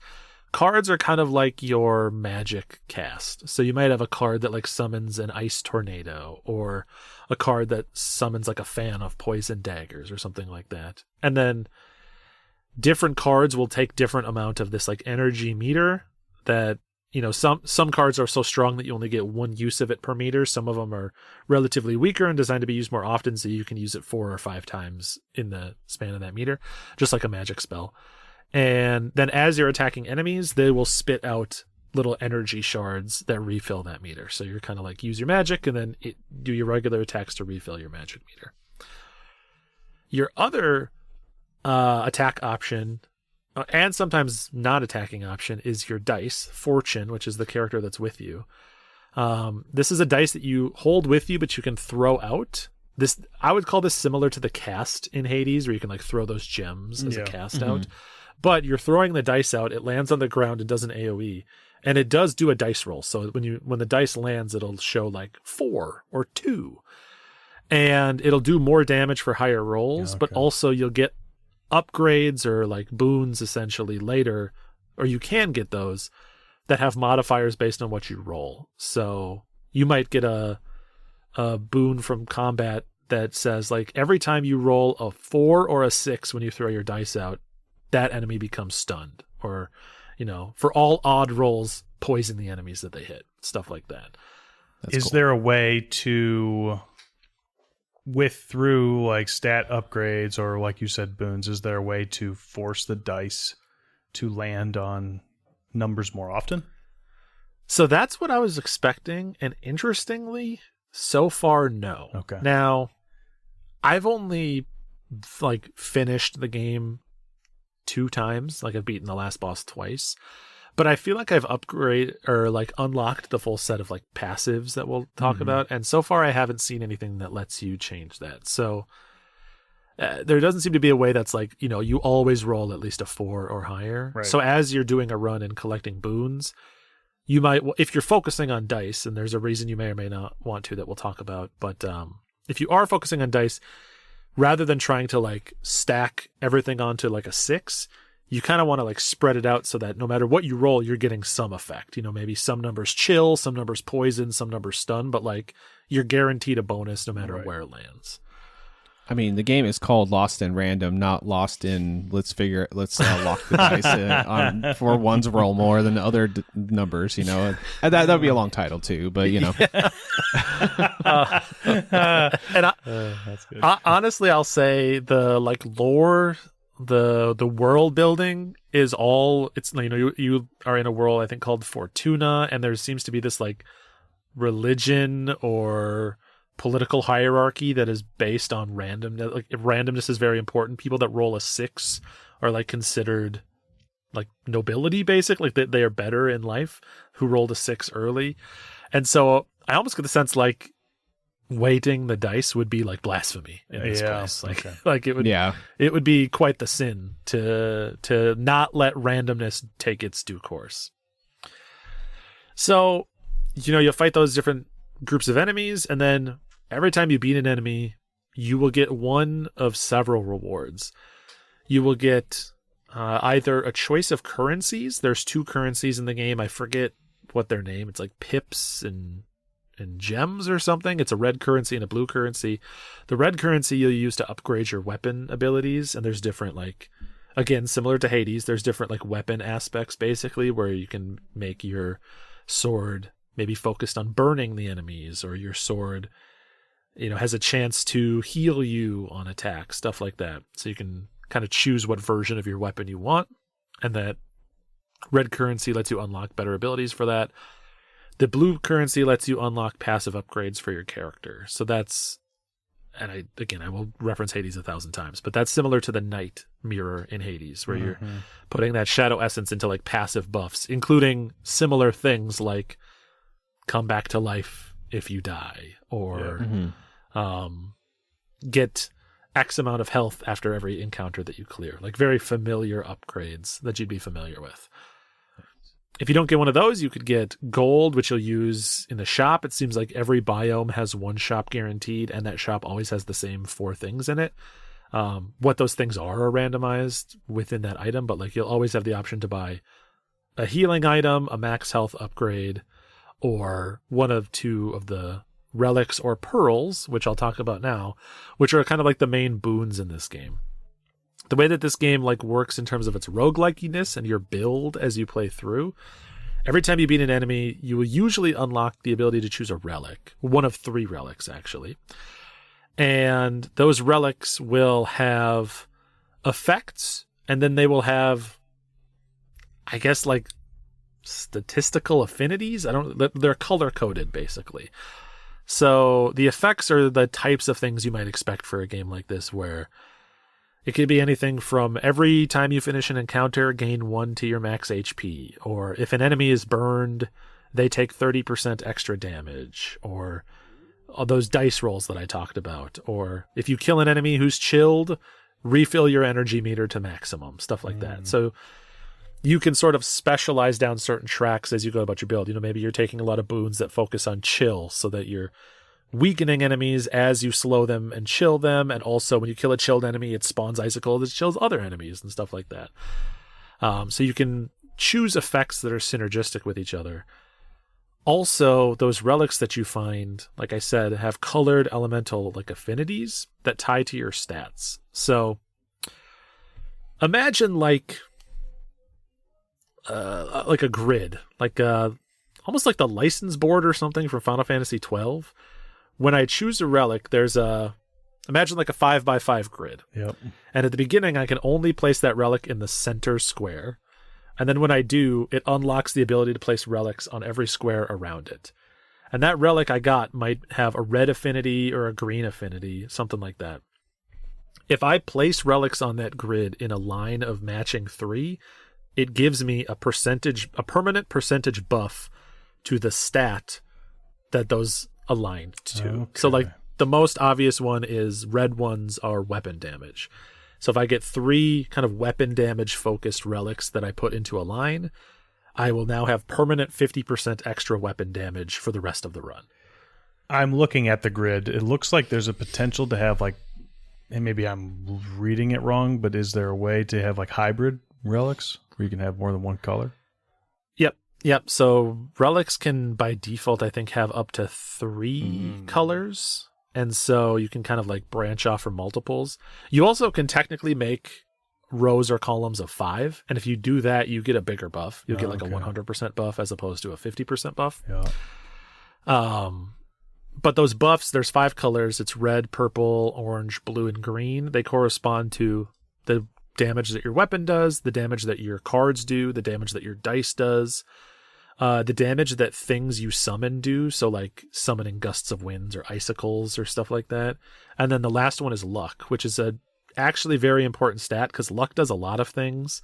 It is your crit chance and it is your chance to evade damage when you take it. So if you get that up to like 10, 12, 15% in a run, you know, you're dodging 15% of all hits that would connect and you have a 15% crit chance.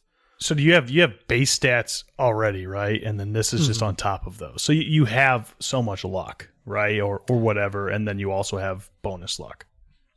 Luck is the only one that starts at 0%. Oh, okay. So if you don't upgrade that one, you won't crit and you won't have that dodge. Okay. It also has the chance to multicast too, which is where the stuff that you conjure out, like icicles, will double cast. So like, I generally find it to be pretty good. Yeah.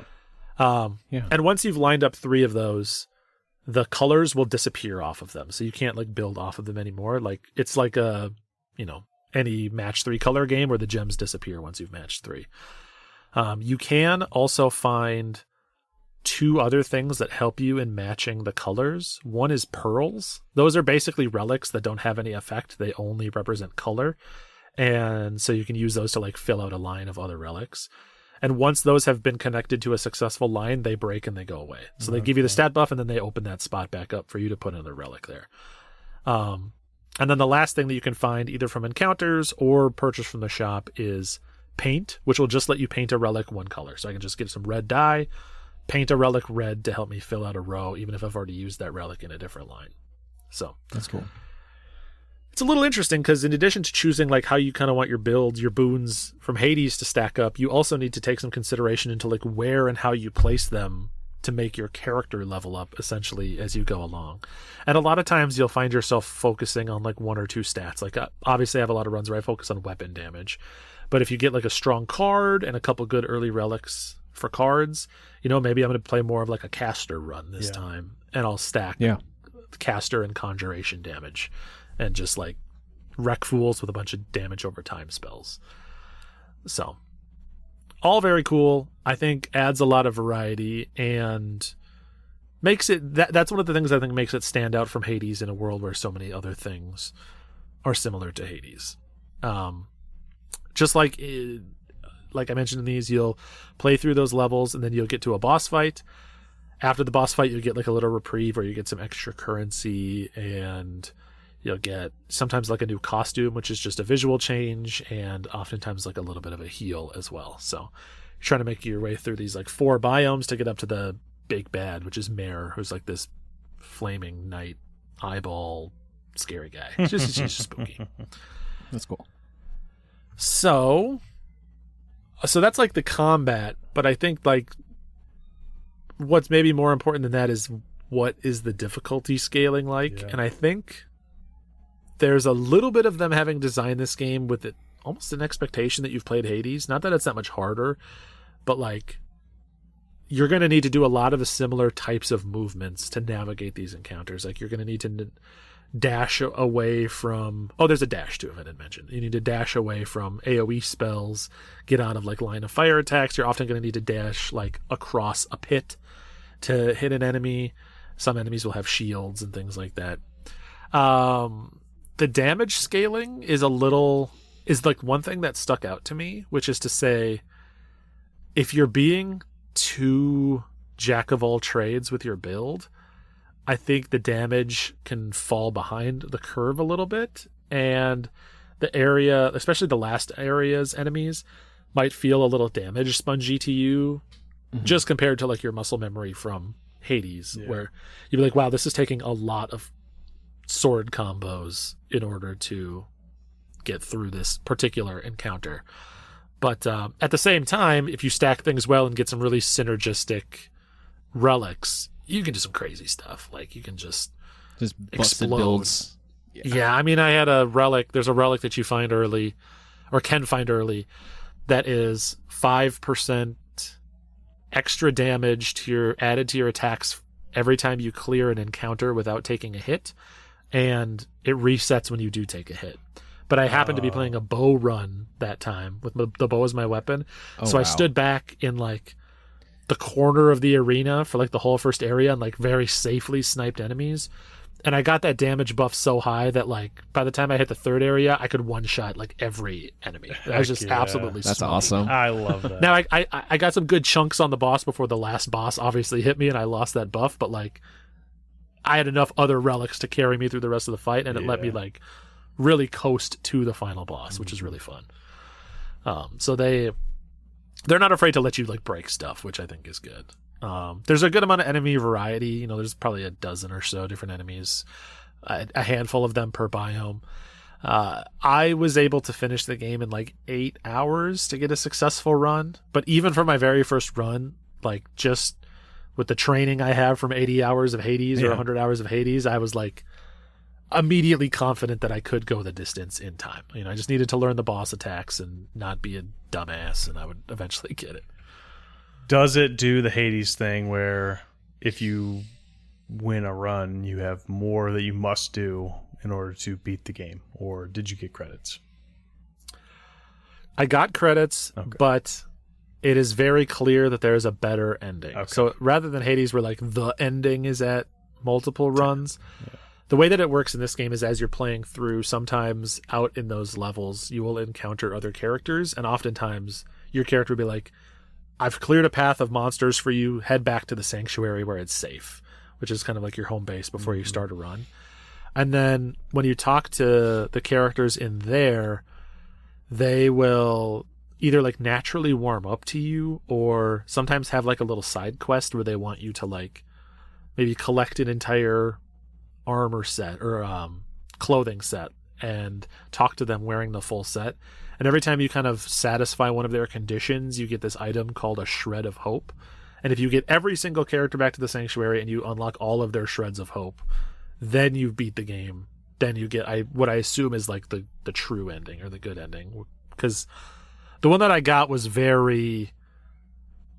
The narrator in the ending I got was even saying like, you know, it's all over. Or is it? Yeah. You couldn't shake the feeling that... you know, there's things left undone. Yeah, that's the Gungeon thing, right? Gungeon does that. Where you beat Gungeon, but you don't actually beat Gungeon until I can't remember what the exact saying is, but it's like the Gungeon has more to discover or something along those lines. So, they're like, that's the ending. If you're satisfied with it, I mean, I wouldn't personally be satisfied. But if you want to be done, you can. And if you're not a real gamer, you know. Yeah. Right? And I mean, let's be real. There's a trophy for unlocking the true ending, and I'm like 6 trophies away from getting the platinum. So I will be getting the true ending. Plus, you have to. There's also a trophy for winning a run with every weapon. I don't think I mentioned up top, but there's 4 weapons, and each of the weapons has kind of 4 different specialties that you can align them into using that red currency. There's a sword, there's a spear, there's a bow, and then there's like a big like cudgel mace. You just literally swing it back and forth like this. It's like you're kind of like a hammer sort of attack. That one I really liked because there's a specialty where when you can set it so that its charge attack, when it does its big AoE, drops a pool of poison underneath where the attack was. So you can like, it also has pretty high stagger. So you can get in there, like drop a big chunk of poison. They get a couple stacks of poison on them. Then you can like stagger them to hold them in there while you do damage. That's awesome. It seemed really good. But I've successfully done runs, obviously, with the bow, like I mentioned before, and that cudgel. So yeah, difficulty quite fun, and I think if it's a little easy to you, it has the thing that so many roguelikes do these days, where you unlock after your first run the ability to do like damage modifiers. Heat essentially, yes. They're more linear in this game, unlike Pact of Punishment in Hades, where you can like toggle on and off the different things you want. It seems to be like increasing stacking modifiers. So the first one is that the last boss will be more difficult to defeat, which means like more damage and more health. And the first boss will have new attack patterns. And then I forget what the second one you unlock is, but as far as I could tell, you don't get any like extra benefit really from doing those. So that's just if you want more difficulty out of the game. If you just want to keep playing. But at the same time, it was almost nice, almost refreshing after Hades. I mean, don't get me wrong, I love Hades. I think it's one of the best games I've ever played and one of my favorite games. But like comparative to the 80 hours I put into Hades, it was nice to like have a Hades experience that I knocked a win out after like 8 hours and could call it done. That's cool. Even to get the true ending feels like it would be maybe like 15, like not super long. So a much more drop in, drop out experience. Well, I guess I've got two questions. First thing. Yeah.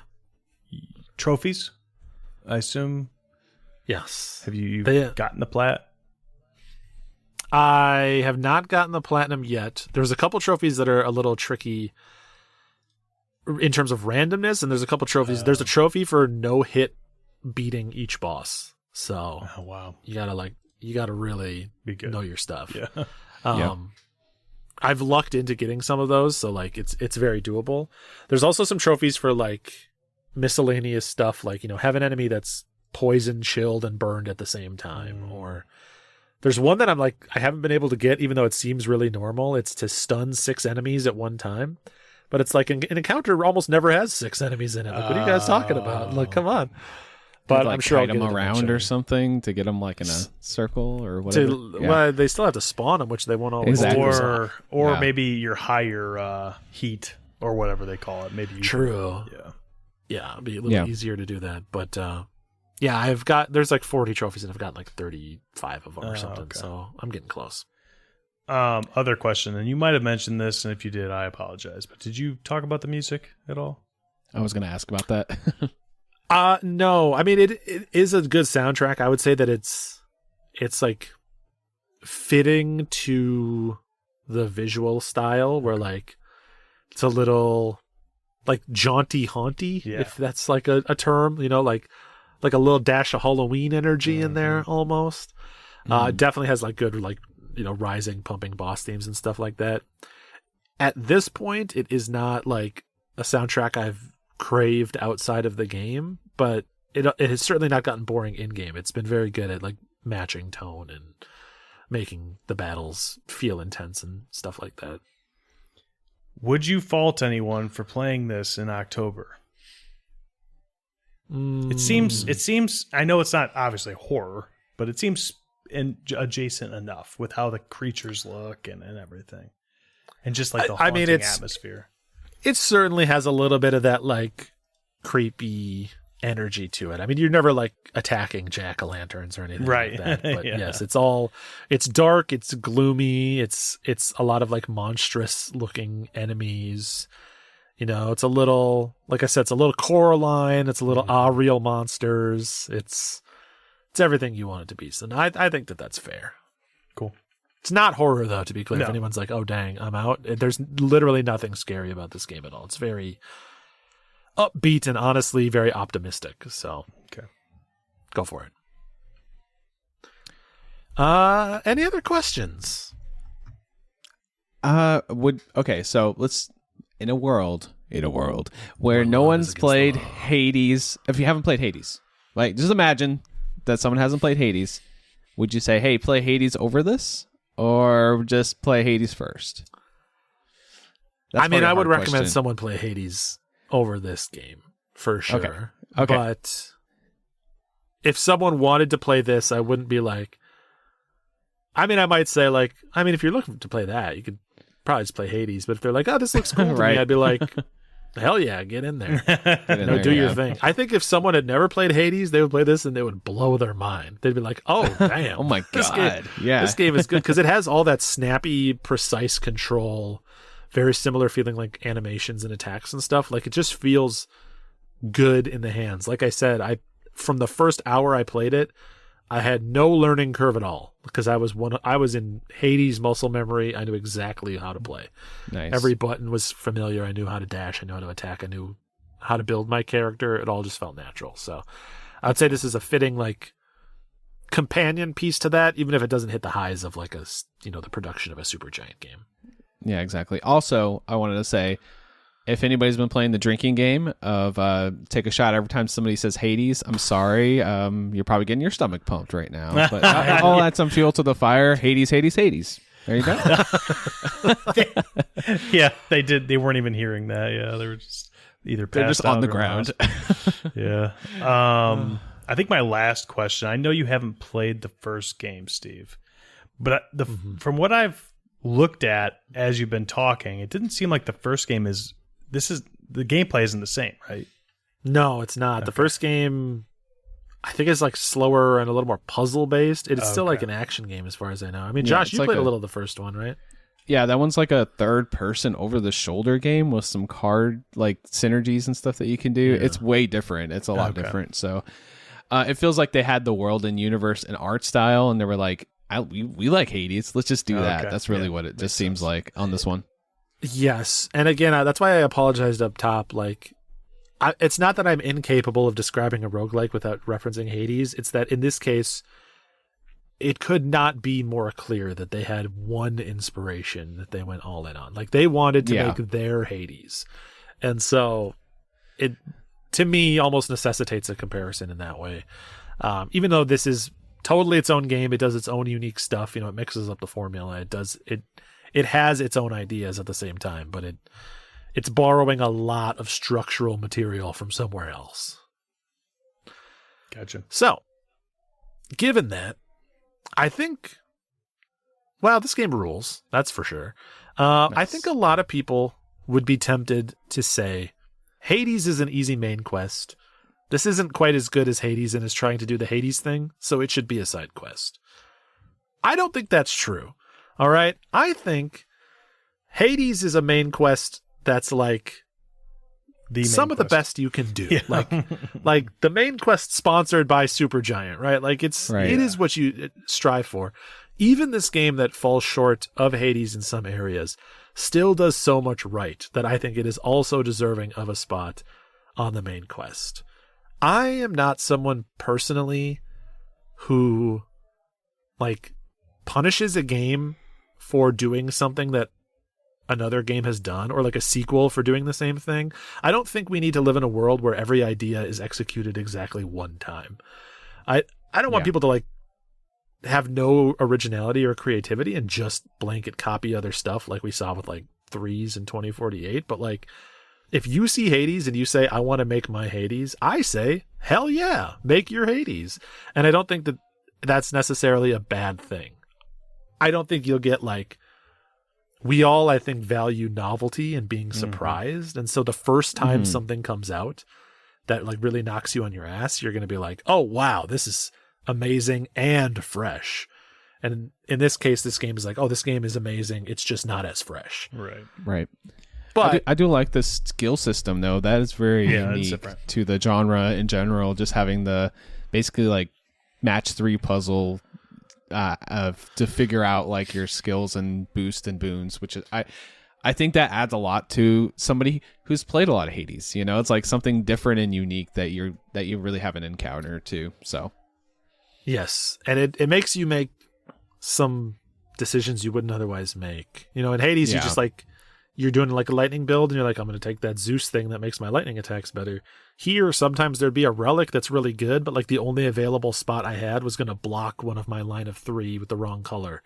So I'm like, do I take this relic and potentially mess up the stats? Do I overwrite another relic with this one just to make space?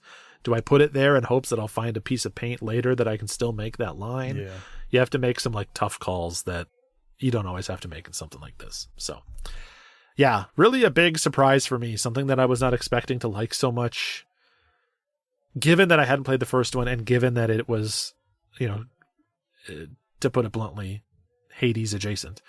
But it's just awesome. It's just really good. I'm excited to go play it when we're done recording. You know, I'm still playing it even after I brought it to the show and after I finished it. So that's the mark of a good game.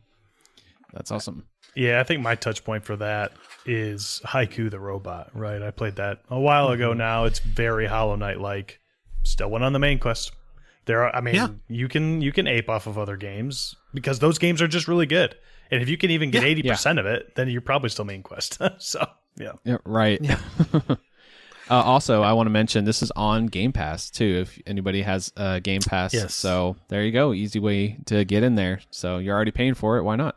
Heck yeah. Heck yeah. Check it out. Thank you for reminding me of that. So there it is. Lost in random. But Josh, what did you bring? Yeah. Okay, I teased this way at the beginning of the episode. It is a 2025 game. Ooh. This one is very up my alley. You guys are going to, as soon as I say it, you're going to be like, oh yeah. It is Skin Deep.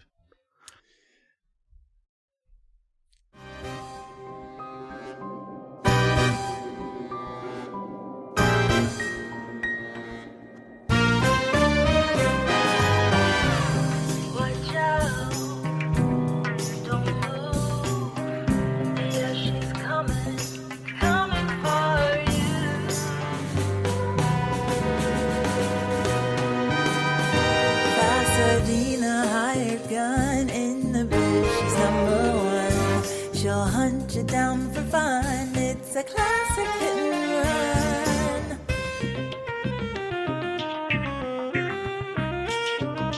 Let's be plunder, but Nina has the number. So on the over-under, you better hedge your bets. You guys probably heard of this. Skin Deep was the game that I was thinking of that you were playing. Because I almost bought that, but I couldn't remember if it was that one or Look Outside that you had bought. Yeah, this game is it's pretty cool. I really enjoyed my time with it. So let's talk about it. It is an immersive sim first person. I would call it a slapstick stealth game. I guess that's the best way I could describe it. First and foremost, the art style is great. I'll talk about that first. It's first person, kind of cel shaded-y. It kind of reminds me of like Team Fortress 2 art style a little bit. Very like just fun. It's a fun universe to be in. Like right when you start the game, it has a very James Bond, like classic James Bond feel to it. So there's a lot of like big trumpet hits music wise, and then you got the big like spy reveal and everything for the main character and things like that. It has your main like protagonist / antagonist character is a cat named Little Lion, and it's by that guy ProZed. You know who he is off the internet with the deep voice. He does like little sketches and stuff. Oh yeah, yeah, he does the voice for him, so he's just hilarious. So this game is very comedy forward. It's by Blendo Games. They did 30 Flights of Loving. They have a very like off kilter but fun sense of comedy in everything they do. So the game is you play as, what's the main character's name? It's something silly. Story is Nina Pasadena. That's her name. The main character.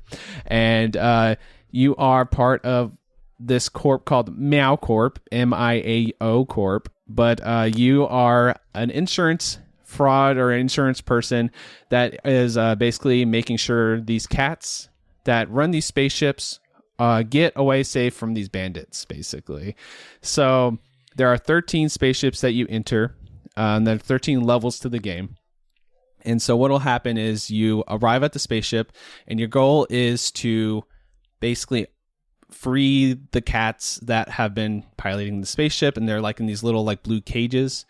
And the way you do it is however you want to do it, because it's an immersive sim. There's just stuff all over the map to kind of piece and figure out how to accomplish your goals.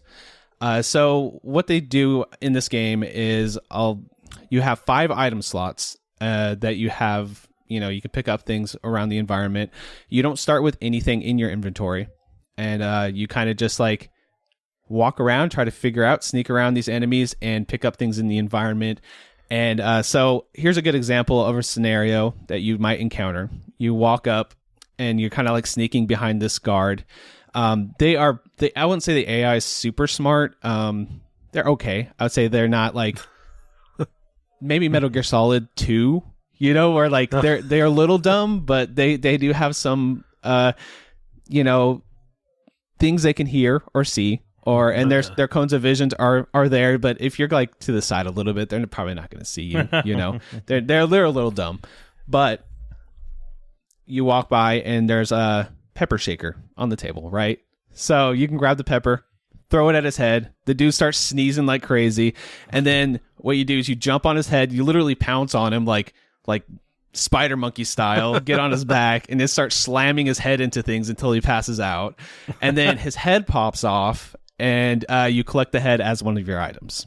So yeah, and so the thing that's kind of fun about that is if you don't collect that head, the head will start floating and go to like a respawn point in the ship, and then that enemy can respawn. So you got to dispose of the head any way you can. So you can flush it down the toilet. You can go out into space and just launch it off into space. It's really funny. It's really good. So all these worlds and these stages end up being kind of like a clockwork little thing you got to figure out. So a lot of times you'll start in one room, and there'll be like a blue door that you have with a key card and a yellow door, and then there's a vent that's open. Okay, so let's go in the vent. I got to find these 2 key cards because I can see that you have a map on your wristwatch, kind of like a Pip-Boy type of situation. Mm-hmm. And you can see where the cats are and the enemies on that watch. And there's also like information boards where you can see a little bit more detail in the ship themselves. So a lot of the times you're just trying to find the key card, and there's usually like a post-it note say, "Oh, Frank, why does he have yellow and blue key cards? What an idiot. He's in the bathroom. Maybe go find him." So you go to the bathroom, you see a dude, and you can see the 2 key cards hanging off of his back. You can pickpocket them from him, or you can kill him and grab them, or you can. There's so many different things you can do. There are weapons in the game. There are rifles, shotguns, pistols, all sorts of things you can find, but you kind of don't want to do that. The more fun thing is to get a banana. Eat the banana, throw the banana peel, have him slip, and then jump on his head and then kill him. That's a lot more fun.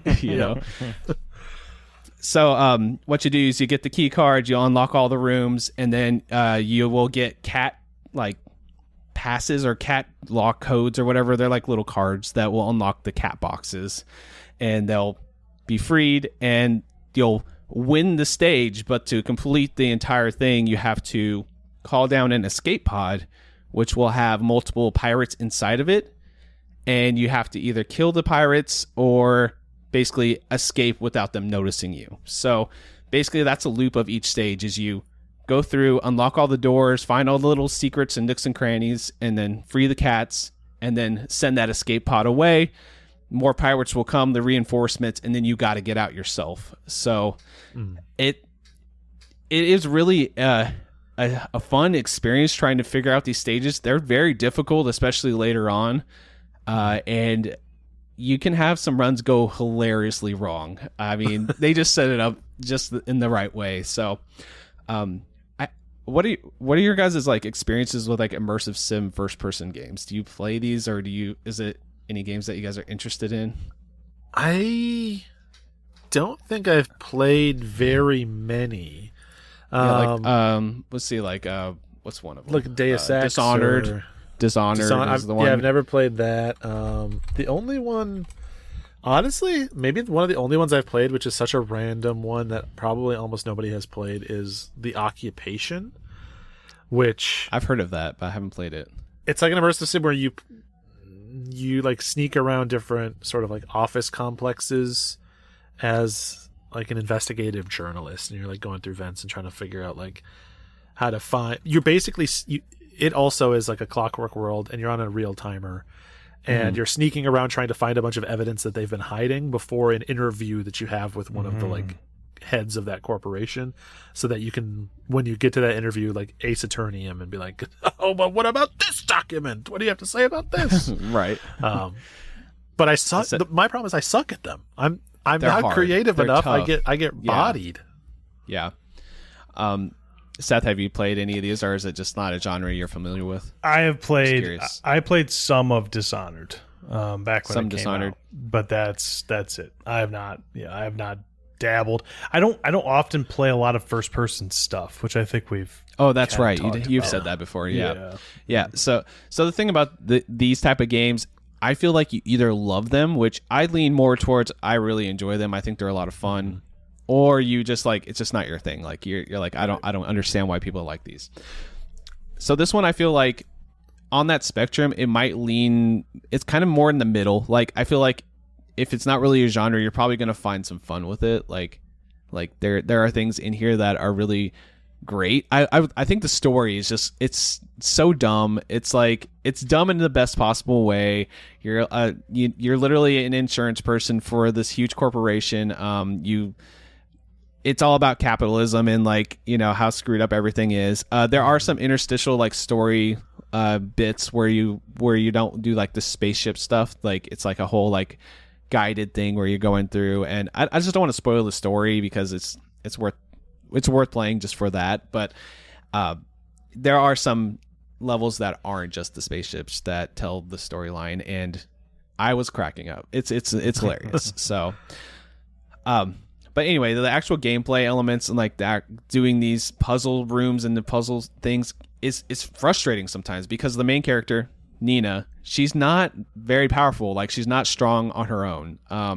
You can pick up things and like throw them at the enemies, and sometimes you think something's going to happen, it doesn't happen. But of course, that's part of this type of game. You like, okay, maybe if I throw a book at an enemy, it's not going to knock them out. They might just get confused, like, what was that? You know, or there are certain items you can find like in the world, like glass items. If you smash it on someone's head, like that's going to be a little bit more powerful. You know, you just start learning these things as you mess around. The main thing about the game is like, I'm just going to try this, you know, like, is this going to work? Yeah. It might work. It might not. And then if it doesn't, the actual like level is probably 30 minutes tops. So you're not going to lose too much time if you just completely just ruin a run, you know, on that stage. Also, there are just a little bit of like secrets you can find in each area. So a good example is there's one with like a telescope, right? So usually there's 3 optional objectives. So one of them's find on every stage is find the hidden cassette tape, which will add to the music, which the music's great in the game. I'll just get to that now since I'm mentioning it. You have a like ship that you go to at the end of the day, and it's kind of your home. It's just like a little room, really, you know, this tiny little Stark room. But you can play the cassettes there, and then whatever song you pick on that like cassette picker will be the songs that play on the radio in universe, which is pretty cool. The tracks range from like jazz to some like trip hop sounding beats, and some like, it's just like kind of runs the gamut of genres. I think the soundtrack's really great in this, which is it's kind of a joy to get those cassette tapes and just listen to the new music that you find too. But also the other 2 optional objectives, to go back to that, will be something like, hey, go look out the telescope. You might find something there, you know? So you get this little, like, I guess like distress calling thing with Morse code. And if you look through the telescope, there's like a secret code there, a Morse code, secret code, whatever. If you do that, it gives you like really leveled up guns for that stage. And if you do that, that's like a secret objective. And then you get like a shotgun, I think it is. And then you can go blast some fools, which of course that's going to be fun. So if you get spotted in the game, it does like a lockdown of everything. All the enemies are on high alert, kind of similar to like a Metal Gear. I'll just go back to that. All of them are trying to find you. If you pick up a walkie-talkie in universe, you can actually speak into the walkie-talkie. Go, everything's okay, sir. You know, she makes like a corny voice, and then everybody stops trying to find you. Or there are some radio comms in the world you can do the same thing to kind of like get that alert status off of you. If enemies see you go into vents, they will actually blow up the vents. They'll like cause a fire in the vents so that you get a lot of damage. You can, so if you do get damaged, just kind of lead to that. There is a pause menu, little things you can do like heal yourself, or if you step on glass, so say you shatter a window, she's always barefoot for some reason. Maybe it's just because it's funny. I don't know. Yeah. But if she walks on some glass, you can like take the glass out of your foot, or, you know, if you get burnt, she'll put some ointment on with a little bandage or something like that to heal yourself up. And then also in that menu, there's like random stuff like you can lay down and roll, and then that's in that menu. And there's like a snap, like you can snap to like make a distraction sound, and just a bunch of random stuff just to like play around with, which obviously that's the type of game this is. So for me, when I'm going into the stages and I'm trying to piece all these puzzles out, it really just tickled a specific part of my mind where I just like, I'm just in this world. I'm just trying to just mess around, see what's going to work best. And then sometimes it doesn't work the best. For example, one time I had, it's like a cat, you know, those little like cat noisemaker toys, like the little jingle ball things. Mm-hmm. I threw one of those at an enemy. He looked directly at me and had a rifle. He shot at me, blew the window out behind me, and we all get sucked out into space, and he kills himself basically because of that. And, you can actually go outside of the spaceship yourself. The character has a third lung, so of course she can breathe out in space. Why not? You know. Yeah. So you can go out in space and basically sneak around enemies that way. So it was kind of funny when he like blasted that window. We all get sucked out, and he's just like, no, out into the horizon, and I'm just like, okay, cool. I'm just gonna fly back in. I'm good. You know. Yep. So it's just all about the hijinks, really, when it comes down to it. And the environmental puzzles. So it was a game that really surprised me for how funny it was and how much fun I had. I knew going in that this was my style of game. I love Deathloop and Dishonored, and I like that first person like puzzling, trying to get around the world and things. You played Deathloop, right, Steve? I completely. My brain deleted Deathloop. Yeah, I played through Deathloop, so I've played a couple of these. All right. Yeah. So you kind of know what to expect. Like they have a really set world, and then they have some random elements thrown in here for the humor and for just trying to like just kind of fuck your way through it. Like just figure it out, you know. Like I'm gonna figure this out, you know. You can sequence break as much as you want. That's kind of the point. And when something stupid happens, that's also kind of the point. And you usually can recover. And if you don't, it's usually hilarious if you don't, you know? So there's so many things they add to the environment. They add like pipelines that have fuel in it. So if you have a lighter, you can like throw an item at the pipeline to bust it open, and then light the lighter, throw it out there, and it'll make a big fireball next to the enemy. Knock him over. You can grab his head, you know, dispose of the head however you can. I think there is optional objectives in the stage to take everybody out, to release everybody, and to get those, you know, secret objectives too. So plenty to chew on per stage. A lot of times I left the stage, I was like, I definitely could go back and do more there, but let's move on, see what else there is. And a couple of the stages are, they will kick your teeth in a few times because the enemies get numerous, and I feel like they get a little bit more strong too. That there's like armored enemies, so you have to get like specific items and weapons to defeat them, or just be very sneaky around those guys. So all in all, it's a great experience. I don't know if it's for everybody though. So any questions that you guys have for this one? I think you answered, but just to confirm, the thing that these games need is for there to always be like some other dumb thing you can try. Like oftentimes you can throw your head against the wall, like trying something over and over and over in one of these, and you have to be able to be like, let me just like completely re-architect what I'm trying to do and go in a completely different way. Do you feel like there was always options in every scenario, or were you ever like pigeonholed into one solution?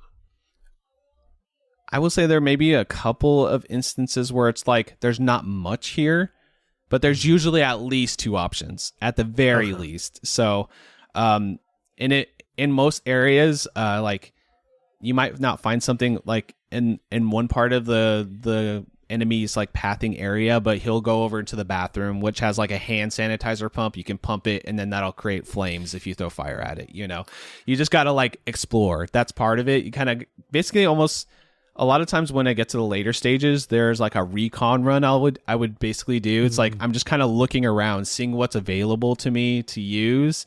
And then if I happen to beat that run, awesome. But like I said, if you die, it's usually like less than 30 minutes, maybe 10 to 15 minutes. And then you just restart the stage and do it again. And then now you have some intel on that specific level. So usually you will find something to sometimes it's just so chaotic. Like I will set off guards, and then there's actually like these like floating sword. They're literally called sword ships, but they're like the size of swords, and they fly around, and they will like make a sound like that, and then like shoot at you and like stab you and get caught in you. And what you can actually do is heal yourself, and you basically collect that as a sword that you can use against the enemies and throw at them. And if those things get caught in the wall, right, that little like explosive thing they do to come at you, you can actually activate it at any time. So what I ended up doing on a couple stages was like getting all the enemies like aggro to me, running to a room with one of those that I know it's in the wall already, and just activating that and just killing like 4 guys at once, just like a big explosion, you know? So like it really just lends to creative freedom. And I think that's the biggest thing that this game does is like, it's funny for one, for two, it's just like your creativity and the way you can murder people is very, you know, numerous, right? You know, you can do whatever you want to do. So it's pretty cool. That's awesome. Yeah. It's a good little game. I had a good time with it. A nice thing to mention is it's on id Tech 4. So this is the same engine of Doom 3, which I thought was a kind of a strange choice, but when you get to the credits, there's actually a little blurb about it. Basically, they say that it's like a very reliable engine. They know the edges of what they can code into the engine, and it plays great. You know, it's id Tech, so it's going to play awesome, you know. I just played it on computer. I know that you can play it on Steam Deck just as easily. It's Steam Deck verified. I played a couple stages like that, but it's kind of like feels at home with the keyboard and mouse just because of the style of the game, you know. But to me, it was a great time. I think I'm ready to put on the quest log. This one was hard for me, but any final lingering questions before I do it? I don't think so. Nothing. I'm excited to hear it. Okay, awesome. This one was hard because to me, like I said earlier, like this would be like a main quest, like, oh hell yeah, this could be like my top 10 maybe or something like that. But like it's gonna be one I remember fondly. But I think that the element of it being an immersive sim is going to turn a lot of people off, because I'm not going to lie. Like, there were a couple stages where I was like, damn, that sucked that I died that way. Like, I feel like some of the physics and some of the things in the world can go against you in ways that I think that would frustrate people. But to me, it was like, okay, that was frustrating, kind of funny to see what happened. And then I would just start again because I knew I could figure it out. But I feel like that friction would be kind of negative for a lot of people. So for me, I would probably, if it was just for me, it's like, Josh, you need to play this game because this is so much up my alley, you know. But for everybody else, I think this is just a really, really nice upper tier side quest. So awesome. Yeah. Cool. Yeah. Skin deep. I say check it out. If you guys are into immersive sim, this is a really good one. I feel like it's going under the radar.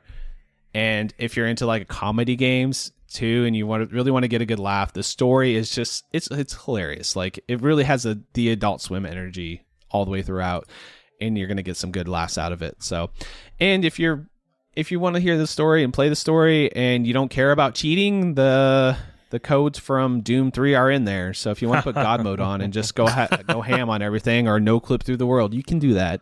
Obviously, I didn't do that. but that's there if you want to do it. So great game. Check it out if you're interested. Interested, if I can talk.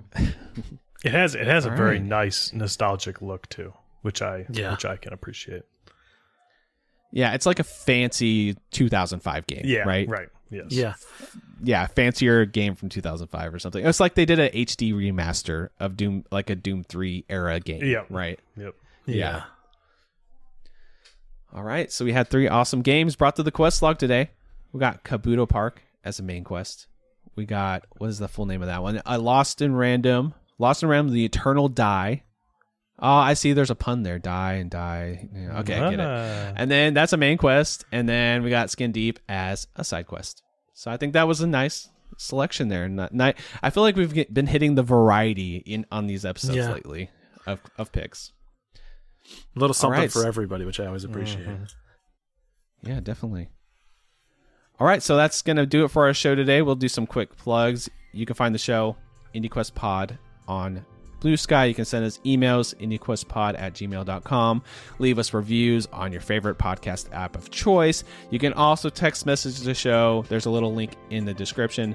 It's anonymous. Just click it and send us a text. Say, hey, you guys are handsome. And we always appreciate that comment. So Yeah. feel free to compliment how we look on an audio-only podcast. Steve, where can they find you on the internet? Twitch and Blue Sky is Blinkoom. Where can they find you, Seth? You can find me at Captain Drachma on Blue Sky and, of course, in the Polymedia Discord. Best place on the internet. And if you want to get in the Discord, head on over to Patreon, search up Polymedia, jump into that first tier, and come and hang out with us. Josh, where can I find you? You can find me at Josh Leslie on Blue Sky. I will just say, keep an eye lookout over there for some stuff pretty soon. That's all I'm going to say. Just a spicy little tease there. So check that out. Check that out. Follow me over there. You're gonna want to. Maybe. We'll see. But anyway, besides that, we are part of the Polymedia Network, an amazing collection of shows all about nostalgia, video games, movies. You know, if you want to get a good laugh, hear a lot of Travis, go over there, polymedianetwork.com, and check it out. So, Steve, why don't you close us out with some awesome parting words, just something to make the listener feel good today. All right. Well, we appreciate y'all listening to it. Hopefully you found at least one indie game that you want to check out.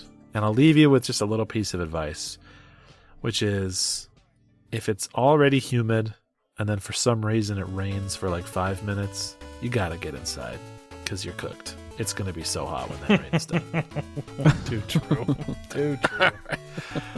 Peace out. Bye.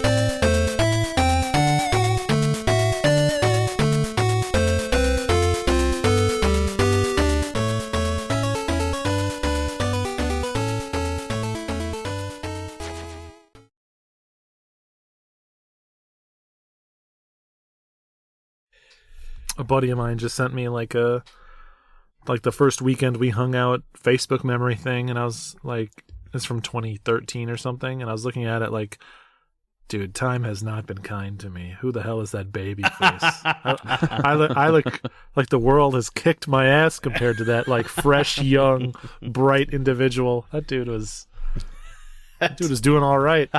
This dude is struggling. This dude is not struggling. I have no touch point. I didn't see the 2013 picture, but you're as handsome as ever. It's like me with like the beauty filter that people put on like Snapchat or something. There's like no wrinkles, less scarring, just generally a smooth, beautiful man. It's like the Charmeleon, and now I'm the Charizard. You are a fire breather, I'll tell you what. Oh yeah.